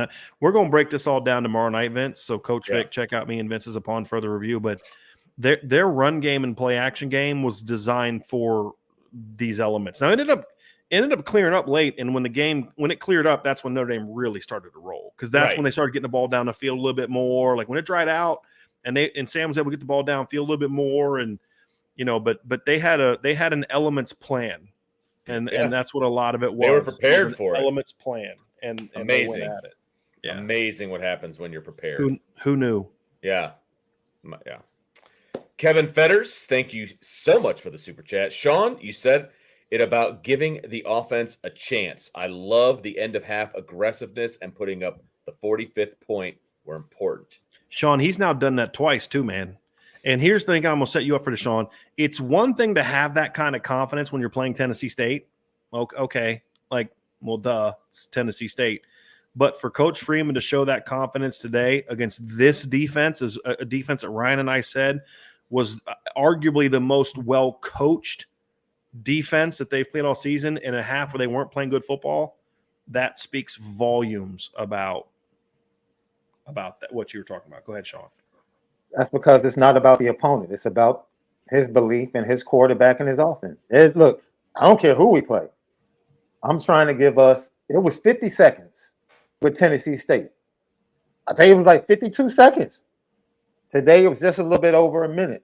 It's like a minute 15, minute 20, something like that, right? Something like that. So his mentality is we don't need much time. We don't need much time. They get the big play to Tyree, which is kudos to Sam Hartman for, I think they dropped 8 on that play and rushed 3. And they just lost Chris Tyree behind it and passed them along and lost them. And great job by Chris Tyree sneaking behind it too, showing that instinct to get behind it and work wide receiver instincts. Yeah, it was great. So I love the aggressiveness, man. That is a far departure. Far departure from what we've seen. Because you know what they would have done in the past, Sean? They would have ran the ball first down, and if they got a good chunk, then they would have kept going. But if they didn't get a good chunk, then they would have just – so they did every time. Every time. Nathan Milton with the super chat. Max Bulla deserves a raise for what he's done with Marist and the linebackers. I mean, ain't wrong so far. Not wrong. Ain't wrong. Good so far. I would always say no one is getting a raise after 3 games because so far you've beat teams you're supposed to beat, right? Like, the game that earns raises, folks, is coming up in a couple weeks. It does not take anything away from what we've seen the first 3 weeks. Nothing. But that's like kind of giving a head coach a contract extension after 1 year, right? Like, let's see how this thing really goes here a little bit. But so far, so good, guys. So far, so good. Just give him an A in whatever class he's taken. How about that? So I love this because the same person who said Sam Hartman was human is Ohio State going to make him even more so? Also put this super chat. So that's why I love Michael S. He says Hartman got guy. his usual 40+ points against North Yes. Carolina State. Yeah. And looked human. Yeah, and looked human doing it. 4 touchdowns. I think he can rest easy tonight. It's funny how humans look human sometimes. Yeah, It's weird how that exactly. happens. All right, from Joe, he says, hello, post-game crew. Sean, awesome seeing you. Vince, you're my sounding board during the game. Thanks. Big Irish win. Estime's a grown man. Yeah. No doubt about that last part. Yes, he is. No doubt. Yeah, there's just a bunch of Notre Dame fans on 80-yard run just screaming what Marcus Freeman is. I love Audric Estime. There was a bunch of Notre Dame fans doing that, man. I love Audric Estime. Show me the money. Yeah, you know it. That's great. You know it. Maltavius, thanks for the super chat. Adult or not, Sam Hartman needs to take care of the ball, man. Definitely. I mean, look, guys, you can get away with that against NC State. You can't get away with those kind of things down the road. But look, he made the place to come back from that. But yeah, you got to do better. And the first person will tell you that he needs to do a better job taking care of the football. The first person will tell you that Sam Hartman. Yep. 100%. Yep. The point we were making when he sent this originally was that he didn't get rattled, and he kept his team with a singular focus on what they needed to get done. Right, because quarterbacks are going to make mistakes just like everybody else. It's about what do you do when it happens. Thank you. What do you do next? Brian, for saying that. Thank you for saying that. Because this sometimes the fan base, it's like, dude, it's football. You're competing against others. Sometimes they make plays. The North Carolina State D lineman made a play. Yeah. It's like, yeah, he made a play. Most quarterbacks getting hit from behind, trying to move and keep their eyes down the field, are going to drop that ball. And it's real easy sitting where we were sitting to say, oh, man, you got to hold on to that ball. Sure. You're playing football, man. Like, you're going to throw an interception. You're going to make it happens, man. It happens. The most important thing, this ain't, excuse my bad grammar, but I have to say it like this. This ain't your former Notre Dame team. It's some tough times that's coming. It's some turnovers that's probably coming against Ohio State. Some turnovers probably coming against USC, Duke, other games, you line it up. Some penalties, all of that stuff. Missed tackles, missed assignments. Missed tackles. Mm-hmm. This is a different Notre Dame team. That's the most important thing.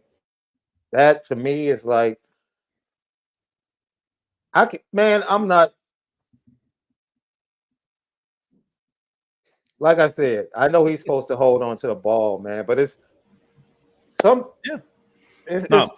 Once again, he got hit from behind on a D lineman that made a play. But when you're moving around the pocket like that, you can't have the ball there where it can get knocked. That would be my coaching point to Sam, and Sam knows that. And Marcus Freeman has talked about this before.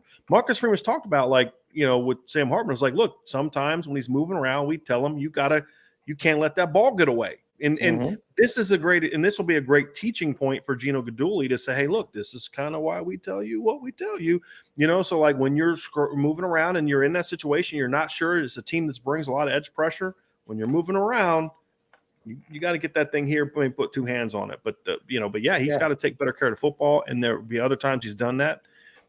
But what I love is no quarterback goes through an entire season, doesn't turn the ball over. It's what do you do? What do you do in response? And what he did in response, I thought was pretty good today.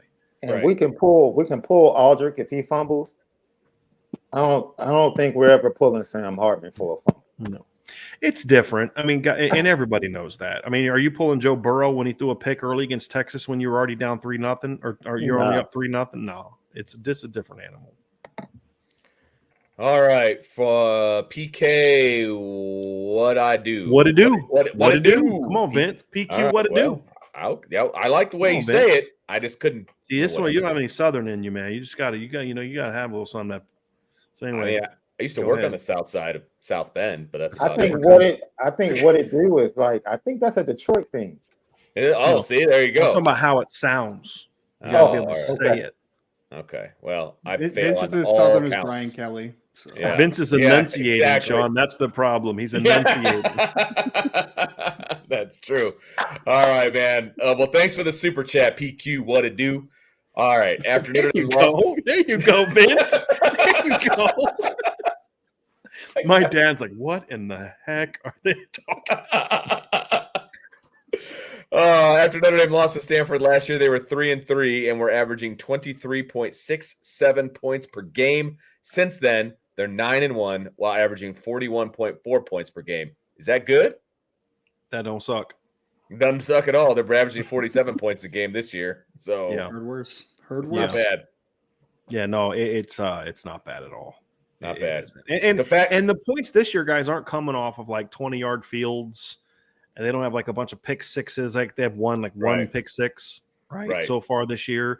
I mean, they've literally been over 40 points on offense in every game they've played so far. So even if you take away the defensive touchdown from last week, they're averaging 45.3 points per game. Right. Which, in context of Tennessee State Navy, you're like, yeah, it's not overly impressive, but you just hung a 45 spot. Because you guys remember earlier this week, somebody on the message board, and I haven't been on the message board since the game was ending, so I don't know if it's on there, but somebody on the message board who's got a really funny name, and I literally mean funny, like it's hilarious.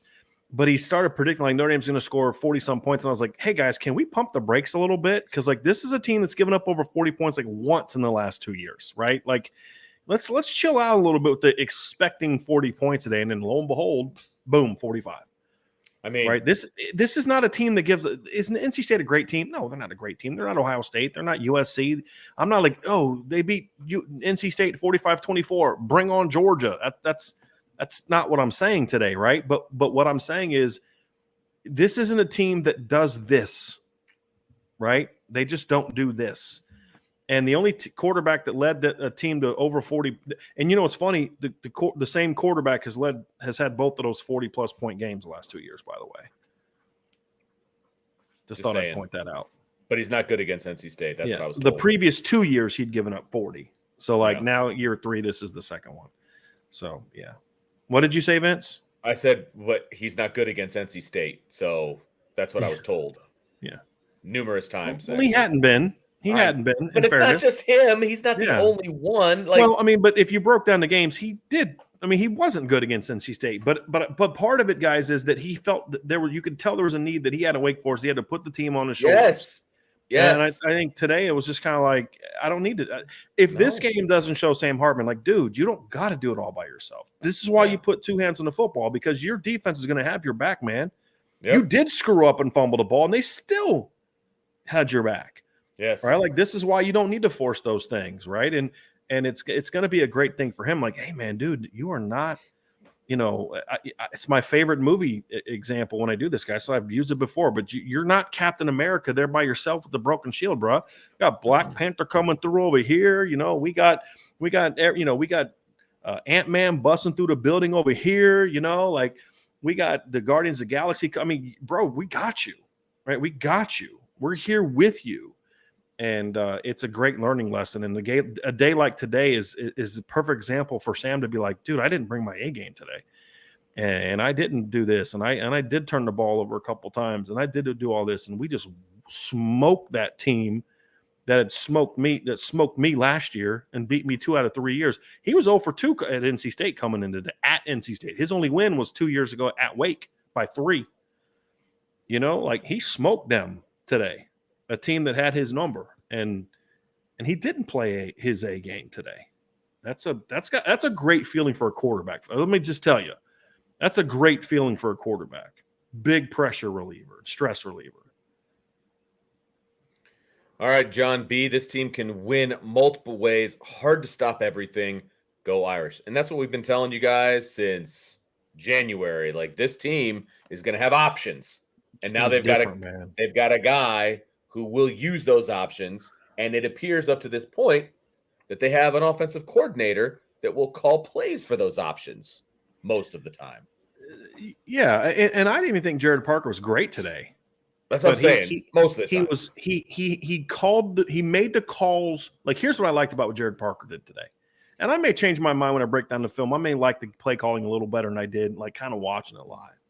Like I hated that 14 personnel 3rd and 2, the duo out. That was just such a bad play call. Or they ran counter. That was such a bad play call. I may like it better, but like when he needed to dial something up to change momentum, to get a big play, he had something that he dialed up. I mean, the play action to Holden Stace for the touchdown, they had been running that formation all game, and it was run, and he just bam and just get it outside. Sam Hartman had Holden Stace in the flats for another potential big play, and he just threw it into the ground. Yeah, threw it in the ground. But there was the seam route to kind of spark that drive. The stuff he did with the Twins personnel over with Joe Alt that we'll break down tomorrow. The stuff he did off that, like, man, he had answers today, and it wasn't oh my gosh, Jared Parker put on a clinic today. I didn't come away out of the game thinking that. But I just go through my play-by-play, and I'm just like, ooh, I liked that. That was a clutch play in that moment. Like, ooh, I like that call in that particular situation. Ooh, you set them up. Like, there were things you could tell he was setting them up to come back with this later. The minute they start bringing that corner fire, we're coming back with this.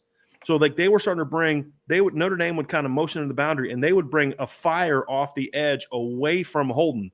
Well, so when he would go motion, they were trying to crash the edge.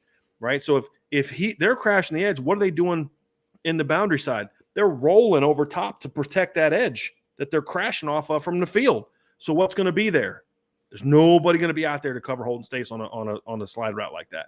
I mean, it's just a great call. It was a great call. And to your point, Vince, it's like you could tell like he's not game planning just I gotta get 25 to Audric. I got to get 10 touches for my tight end. I've got to get Tobias 5. No, it's how can we go at this defense? And I've got trust in all my – I mean, they played designed to go to – can that throw – I forgot to say this for the issues. You know, we've been criticizing a lot of Sam Hartman today. That throw he made to Jaden Greathouse for the touchdown was a flipping dime. There was not a lot of room. Yeah. For that. And if he doesn't throw it at that exact second, it's not happening. Like I thought it was going to get picked off. Like when it left his hand, I was like, oh crap, that's a pick. It went right. I mean, that was a great throw, but it's just, dude, Jared, you know what, Sean, it comes back to what you said. Jared Parker calls plays like a coach that believes in his unit, not just I got a great running back that I can rely on, or I've got a great tight end that I can call 87,000 plays for. It's like, dude, I got faith in all these guys. Jaden Thomas was non-existent today in the pass game. Now, Jaden Thomas had a couple really good run blocks. Go look at that 80-yard touchdown run by Audric Estime. Go watch Jaden Thomas blocking his butt off down the field. But he was non-existent in the pass game. They had had a miscommunication on a route between him and Sam, and he dropped the deep ball. That was Jaden Thomas's day today. We talked about all the passes that got caught today, fellas. None of them were from Jaden Thomas, the guy that was their leading receiver coming in the game. And they scored 45 points and had 286 passing yards and 4 touchdowns throwing the ball. And their leading receiver coming into the game did nothing. Yeah. Like, think about that. Which is why I didn't panic when Tobias wasn't doing a whole lot the last 2 weeks. Because it's like, well, 19 other dudes were doing something. You know what I mean? Like, right. Exactly. You know, that's a play. That's a good. I mean, they had Brock Bowers, but like that to me is what made Georgia so good last year. Yes, they had Brock, who was a dude. But, like, it just didn't matter. Todd Monken wasn't just drawing up 80 million plays for Brock Bowers. I mean, he would use Brock, obviously, but he would draw stuff up for A.D. Mitchell. He would draw stuff up at the running backs. He'd draw stuff up for Lab. I mean, look, if this is the play call we need to make, I don't care who's running it. I have faith that all these guys can make plays for me, and that's a good place to be. Matt Norton with the super chat. Thank you very much. I thought Parker adjusted well in the second half, and the fact that we dropped 45 on one of the best defensive units in the nation should get fans excited. Also, no flag on the neck tackle on Hartman. I think it looked worse than it actually was. I think in order for it to be a flag, don't you actually have to kind of yank the helmet in some way? I didn't see anything. I felt like it was like here. I mean, well, I thought he was around the helmet, but you can tackle around the helmet. You just can't like grab the back or you can't grab go from here. behind. There was no kind of there was no horse collar, and there was no like any kind of yanking on the helmet. Vince, you're correct. It did look worse than it was. I didn't know. I don't know that should have been a penalty. I thought the most egregious call today I felt was the personal foul on Onye. Well, I mean, he did hit him in the head. I thought that was ticky tack, but if you're going to go by the book, it was the intentional grounding.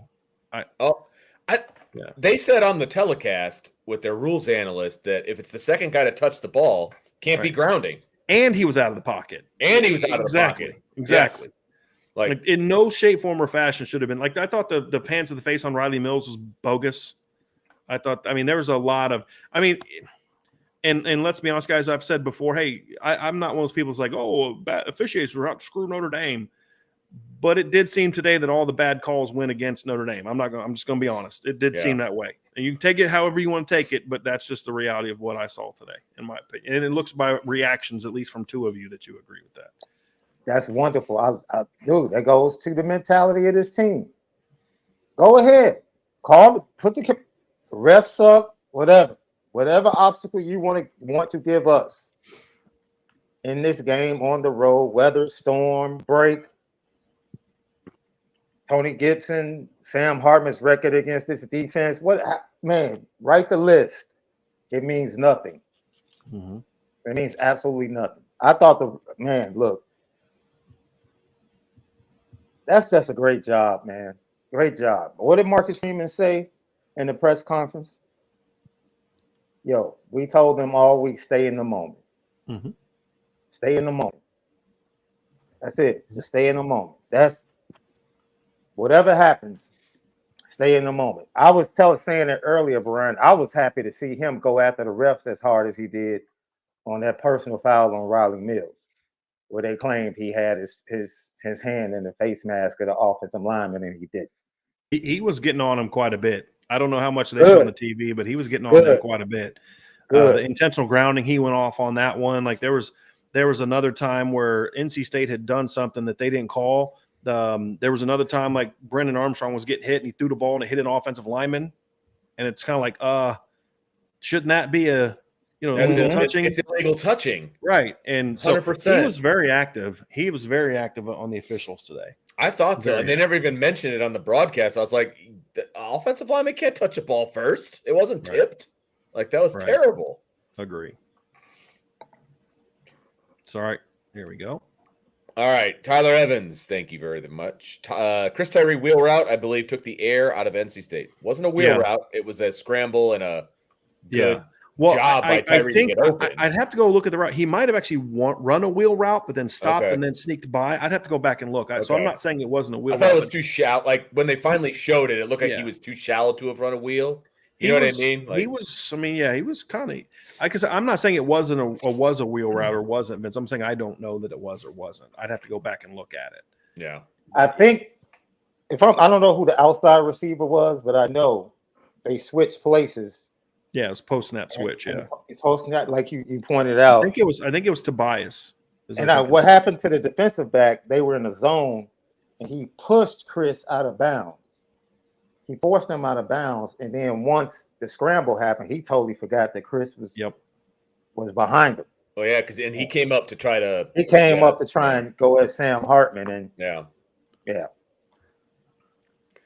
Relic Q, thanks for the super chat. What do you grade Sam Hartman on his transition to this style of offense so far this season, Ryan? I mean, he's been tremendous. I mean, today was a little bit of a mixed bag. So if I'm if I'm grading the entirety of this offseason into the 3 games, I guess I would probably go like an A-. But I mean, it's been spectacular. I mean, it really has. I mean, if you would have told me, if I didn't know where Sam Hartman came from, what his experience was, and you just showed me this 3-game sample size, I would think that he would have been in this offense a decent amount of time at this point. Because I think that his mechanics and footwork and everything has been a pretty seamless transition for a guy that wasn't asked to do quite similar things to what he was doing now.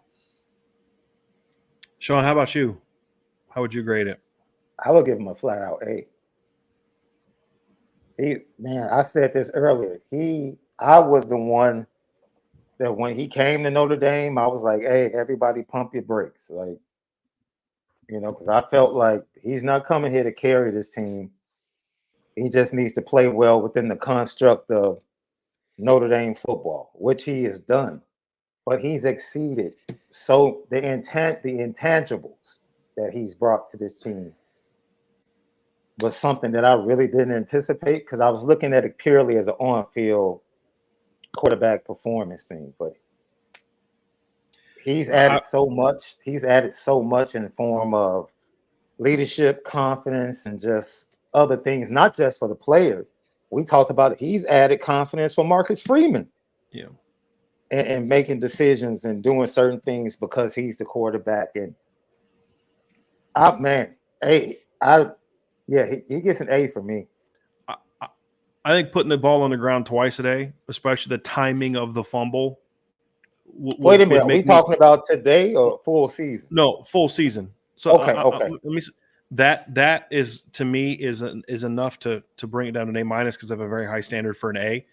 How, if we're just talking about the on-field play, just the on-field play, I think to your point, Sean, when you add the intangible parts to it, that's where, if you're going to talk like big picture, what has he meant to the team? A.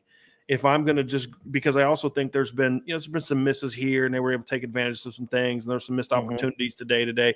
If I'm just going to talk about the on-field production and the on-field product, it's an A-, and I don't hand out a lot of A's. An A- for me is a very good grade. But he's what can be lost in it and I'm glad you guys both went there, because Ryan pointed out the play and how he's fit into the offense. Sean, you're talking about how having that type of presence impacts your football team. Both of them are great points, and we're talking A- on-field production, A, and how he's impacted the program.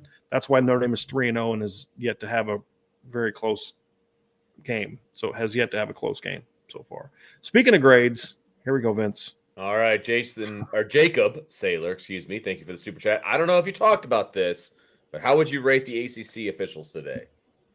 D. I mean, Jacob, you saw it, right? I mean, D. It was bad. It was, and not even like some of the calls, like, okay, yeah, a hold here. They like, okay, that's whatever. But like, not knowing the rules is what I have a problem with. The illegal, and that happened more than once. Yeah, the illegal that happened touching, more than once. The intentional grounding, like that's not knowing the rules. Right. And I have a problem with that. Like, that not good. Yeah. When it's one thing if it happened twice, maybe they didn't see it hit the offensive lineman, maybe, but it happened twice. But my point is, let's just say in that one instance, because of the hectic nature of the play, they missed that one, but it happened again. Yeah. You know what I mean? And that's kind of my point, is it wasn't just once. I'm going to have to go back and watch it again, because I didn't see the replay, but I didn't think I thought the holding penalty on Thomas Harper in the end zone or near the end zone was a bad call as well. I thought that was the receiver. Thomas was all over the dude. The receiver tried to make a move out to get outside of him, and he fell. Oh, you're talking. That's because Brent Armstrong was under pressure. Right. Moving to the right in the pocket, and he just threw it up. And I didn't think that should have been a holding penalty, and it gave him 1st and goal. Yeah. So I thought that was a bad call as well. There was a lot of those today. Like some of them, like the Onye one. I mean, it was ticky-tack. They shouldn't have called it, but if you're going to go to the letter of the law, he came down with his hat. I mean, I think Ryan, you talked about it in our chat today. Like that shouldn't have been called, but like when you bring the hand down and you strike the head, your hand. You don't have to swipe down. I mean, they don't call it if he does it that way, right? I mean, it's just one of those things. The Riley Mills thing they shouldn't have called, but his hand was up in that region and whatever. But like that one to me, just like, no, there was no holding. They shouldn't have called that. Like that just they should have called that. And there was. I thought the person foul on BMO was ticky tacky, but BMO has to be smart. You can't be on their sideline and go to the face, man. The second guy always gets caught. Always gets caught. He has to know that. So. Yeah, that was silly. Yep. That was as soon as you make the hit on the sideline, turn around and sprint back to the huddle. Yeah. Learning lesson for him. And that's what that'll be. It'll be a learning lesson. Coach Mick will get on him for that and be like, hey, man, I don't care what he said or did. You make that tackle, you get back on the field and don't even put yourself in that situation. So here's one from Just ND Gal. Here we go. Nice. Hashtag tight end you. Not even a discussion. It really shouldn't be. I mean, it really shouldn't be. Well, when you look at the history, you look at the drafting, you look at the depth across the board, like, you're 100% Today's right. another example, fellas. Yeah, I mean, exactly. You lose Michael Mayer and you go on the road and Holden Stace balls out. And he's got 3 touchdowns now through 3 games. Holden does. Yes, he does. Hey, just look at the number of tight ends in the NFL tomorrow when play kicks off. Dude, they got guys, Sean, that like Notre Dame's last playoff team, their number 3 tight end just caught a ball on Monday Night Football against the Chiefs, the defending champs, and you know what I mean. And he was he was their number 3 tight end on that team. Yeah. Contract extension after sorry. year one. Are you, Charlie?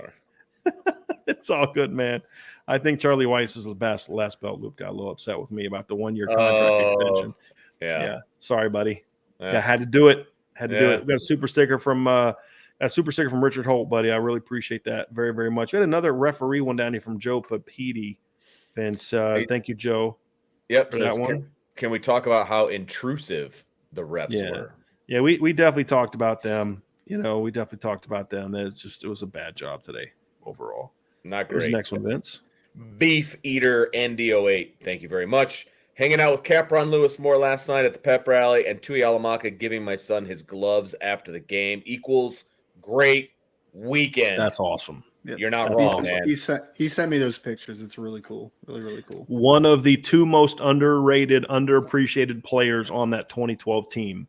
They both were on defense. Cap and Danny Spond were two very underrated guys that made that defense work. And Cap was more impactful than Danny Spahn, but they were both very important players on that team. As good as that D-line was, and Stephon Tuitt was a dude, and Lewis Nix was a dude, but Cap was really good that year. And I still believe if he doesn't tear his knee up in that game, I think he gets drafted higher. And who knows what we've done in the NFL, but I think he would have been drafted higher because he was a really good football player.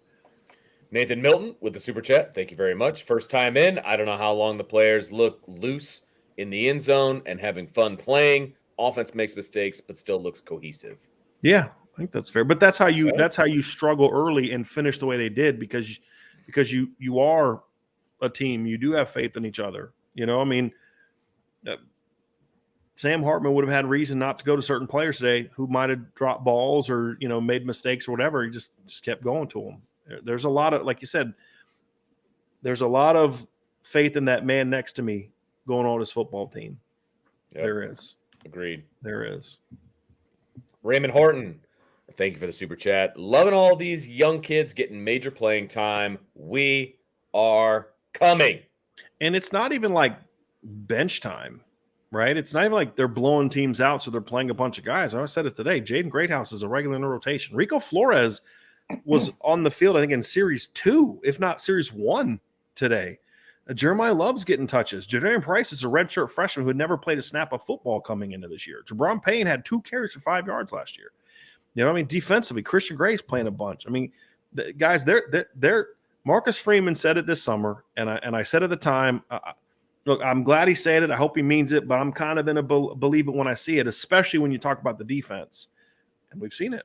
We've seen it so far. They're playing a lot of young dudes. Mike Mickens has no reason to play Jaden Mickey as much as he does and Christian Gray as much as he does. He's got two of the best corners in college football, in my opinion. But it's like, hey, because I know that this is what Coach Mickens believes. I want to play depth because I don't want Benjamin Morrison and Cam Hart to have to play 70 snaps a game. But I'm not putting some other dude on the field just to put him on the field. Right. I've got to have the faith in you when you get out there that I have in those other guys. And the fact that Christian Gray, despite missing half the spring, is already kind of that guy with those guys in front of him just speaks volumes about his faith in those young players to put them in those moments. Because like I said, Christian Gray, you guys go back and watch the film. Christian Gray was on the field when that game was still very, very close. And they just kept going to him. Michael S., thank you very much. Where was Colsey today? He was out there. Guys, we can ask this after every game because there's going to be some game where some dude doesn't catch the ball or doesn't play it, right? But yeah, he was out there. Tyler Evans, super chat. Thank you very much. LSU, that's how you beat an ACC team. Go Irish. I love the shade. Wow, that is some serious shade, man. Didn't we have another ACC over SEC victory today, fellas, with the old Hurricanes beating Texas A&M? Yep. Just saying, the ACC's been taking it to the SEC so far this year, fellas. The only win was that big old win for Tennessee over Virginia, who lost to James Madison today. But the rest of the SEC's having some problems. Wake Forest. Actually, I'm sorry, fellas. I'm wrong. I'm incorrect. They had 2 ACC wins over the SEC today because Wake Forest, I believe, also beat Vanderbilt. So ACC putting in work. But you know who else puts in work? Notre Dame riding that 29-game win streak. Yeah. Here's the stat for you, fellas. They've won 29 straight games in the regular season against the ACC. After today, 23 of those have been by double digits. And I believe the number is 12 of them have been by more than 20 after today.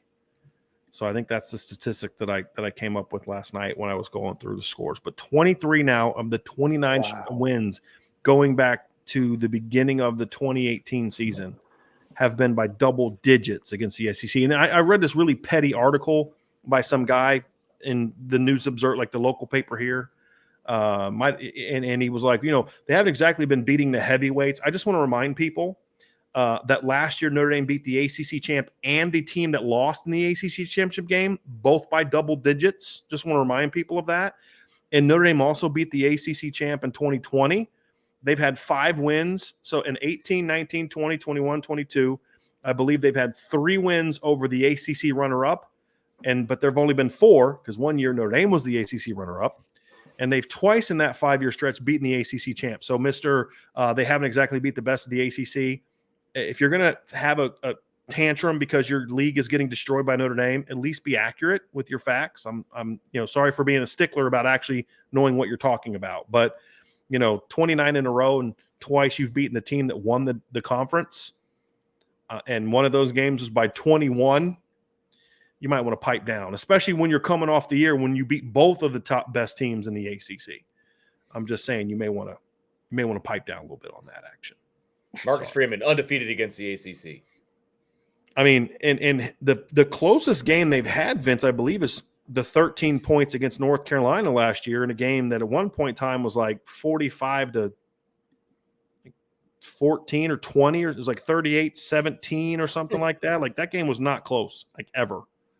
Yeah. So they scored a touchdown with like less than a minute left to make it 45-30. That's the closest game that the ACC has had because they beat Carolina by 13.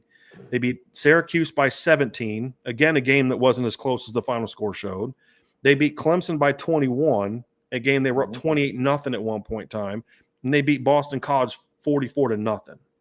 So a week after they beat NC State, by the way. Well, go back to that other one. We didn't do that one yet. Yep. That's all right. You are correct in Mundo. Daniel Hoffman, thank you so much for the super chat. Love your guys' show. Listen to the replay podcast always and figured it was time to chip in. BK is a walking turd. Keep up the great work. He is taking full advantage of his one super chat, man. I love it. This is his shot. I love it, man. I was not expecting that as I was reading it. I was like, oh, he's throwing us some love. That's awesome. Keep up the great work. And by the way, that's great. I also want to take a petty shot at somebody for the guy that went at Vince yesterday in our chat, the NC State fan who said, y'all are forgetting that they're 13-1 at home. I just wanted to correct you. It's 13-2 at home now. That is correct. NC State last few years. So I just wanted to make sure we're now updated on the stats. A Wolfpack fan actually said that to you, Vince? Yeah. You guys are overlooking the fact that NC State's 13-1 in their last 14 home games. I wasn't worried about it. Way too overconfident. And okay. I was like, I just want to make sure we're the record is clear. It's 13-2 now. 45-24. Yeah. And the last one was anyway. Yeah. All right. And the other one we gave you by penalty, so whatever. Matt Norton, thank you for the super chat. Audric Estime has to put fear in opposing defenders. The way he can move with muscles on top of muscles is insane. He's a Mack truck. Yeah. Not wrong. Yeah, he's not wrong. He's not wrong. Ryan, you were a linebacker. How would you feel about stepping into the hole, taking on? I would make a business decision, to be honest. I would pull something before. Yeah, I agree. I have a bad feeling that I would have a hammy go out as soon as I took that lead step. Like, it would heal miraculously by the time I got to the sideline. But just precautionary, I'd probably have to stay out the rest of the game. I mean, in all honesty, though, I was kind of a prick when I played, so I probably would have tried to go chest to chest with him, but it would not have ended up well. No. So would have ended up with Ryan waking up about a week and a half later with his mom. Are you okay, honey? Or what day is it? Or Audric Estime never would have ended up in Notre Dame because he would have got trucked by me. Now you're just being ridiculous. I love it. I love it. Ryan went from faking an injury to I would take him on in like a matter of 15 seconds. I had to get back into my mindset when I actually played. I haven't played in a little bit now. So. That's all great. right. That's going to do it, Vince. Why don't you take us out of here, buddy? Hey, everybody. Thanks for joining us for another awesome post-game show. 3-0, baby. Notre Dame is 3-0 going into next week, just one game at a time. And things keep working the way we want them to work. Things are going to be good. So, well, hey, next week might be tough, though, Vince, because in recent years, the MAC teams have actually given Notre Dame tougher games than the ACC team. So I just, thought I'd throw that in there real quick before we get out of here. Yeah, you're not wrong. You're not wrong, but I don't see that being the case this time around. I don't think the I chips actually are going to do respect it. the ACC. I just was getting tired of know. people taking shots at Vince and Sean for their confidence in this game today. So I Yeah, just had to have a little bit of fun with them. Sorry, we're super confident. And oh, by the way, it paid off. We got another super chat here by Tyler Evans. Where do you guys believe the game ended? Where you guys knew Notre Dame was going to beat NC State? For me, it was two times. One, it happened when Audric went for 680. I said, okay, when they come out of the breaks, okay, they're good. Yep. And then the second time was when they forced the NC State to kick a field goal. Even before they missed it, they forced them to kick a field goal after the fumble. Yeah. So they had no shot. This was your chance to make this a game, and you couldn't do it. Yeah. That field goal sequence was mine as well. I knew. Yeah. So as soon as they set up, I knew that it was done. But then as soon as they missed it, I was like, yeah, that's really done now. Yep. It was the first play out of the rain delay. It was the 80. Like as soon as they came out and he went 80 yards and outran the whole secondary, it was like, okay, Notre Dame is who they are. Let's go. Yep. This team's different. Yep. 100%. How about you, Sean? When was it for you? When Notre Dame arrived safely in Raleigh. I knew it. I knew he was going to say that too. He's not even smiling. He's like, "Why y'all laughing?" The plane landed. Oh, we're good. I guess we're gonna upset fans in the chat. When they land in Durham, I got the same feeling. Like, I love it. Hey, Sean, let me just say this, man. It is great to have you back, my friend. Great to have you back on the show. It's great. It's great to be back. Yep. If I can, Brian, I just want to because plenty of people have. I was talking to Brian. I'm like, yo, I've had Notre Dame current players, former players reach out to me. IB Nation, LL Nation. For those of you that didn't know, because I see people asking in the chat, was I sick? I was diagnosed with cancer like in May. Had to go through 7 weeks of chemo and radiation. And just got my taste back last Sunday. Yay! So life is grand again. But and from that, I had to focus on LL because I just didn't have the energy to do both. And Lucky Lefty was in transition over to CFB Nation. So my voice is back to sounding the same. I feel great. And so my schedule's going to pick up and I'll be back on Irish Breakdown. And I'm sure you'll see me with Ryan and talking more recruiting stuff. And I'm truly blessed. So to everyone that reached out to Brian through him, I appreciate you guys. I thank you for your prayers. I thank you for your thoughts. I felt every bit of it, and every bit of it was needed. So it's much appreciated. And it's nothing better than have going through what I had to go through and still talk Notre Dame football. It was, you talk about getting your mind off of things and obstacles. Yeah, so maybe that's the way I feel about this Notre Dame team because I know how blessed I am and what I just went through, and I overcame, and I expect this Notre Dame team to be some serious overcomers this year. So it's all lining up. I think this might end up being a magical season in some way, form, or fashion, guys, in a lot of different ways. So, yep, I'm happy to be back, man. I'm happy to be back. Happy to be back. And we're happy to have you, man. There's no better way to end it than that, folks. Thanks for being with us on the Irish Breakdown podcast. We'll see y'all again tomorrow night, 8 o'clock. Me and Vince upon further review. Talk to y'all soon. Take care. Enjoy the rest of your night watching college football. Notre Dame 3-0.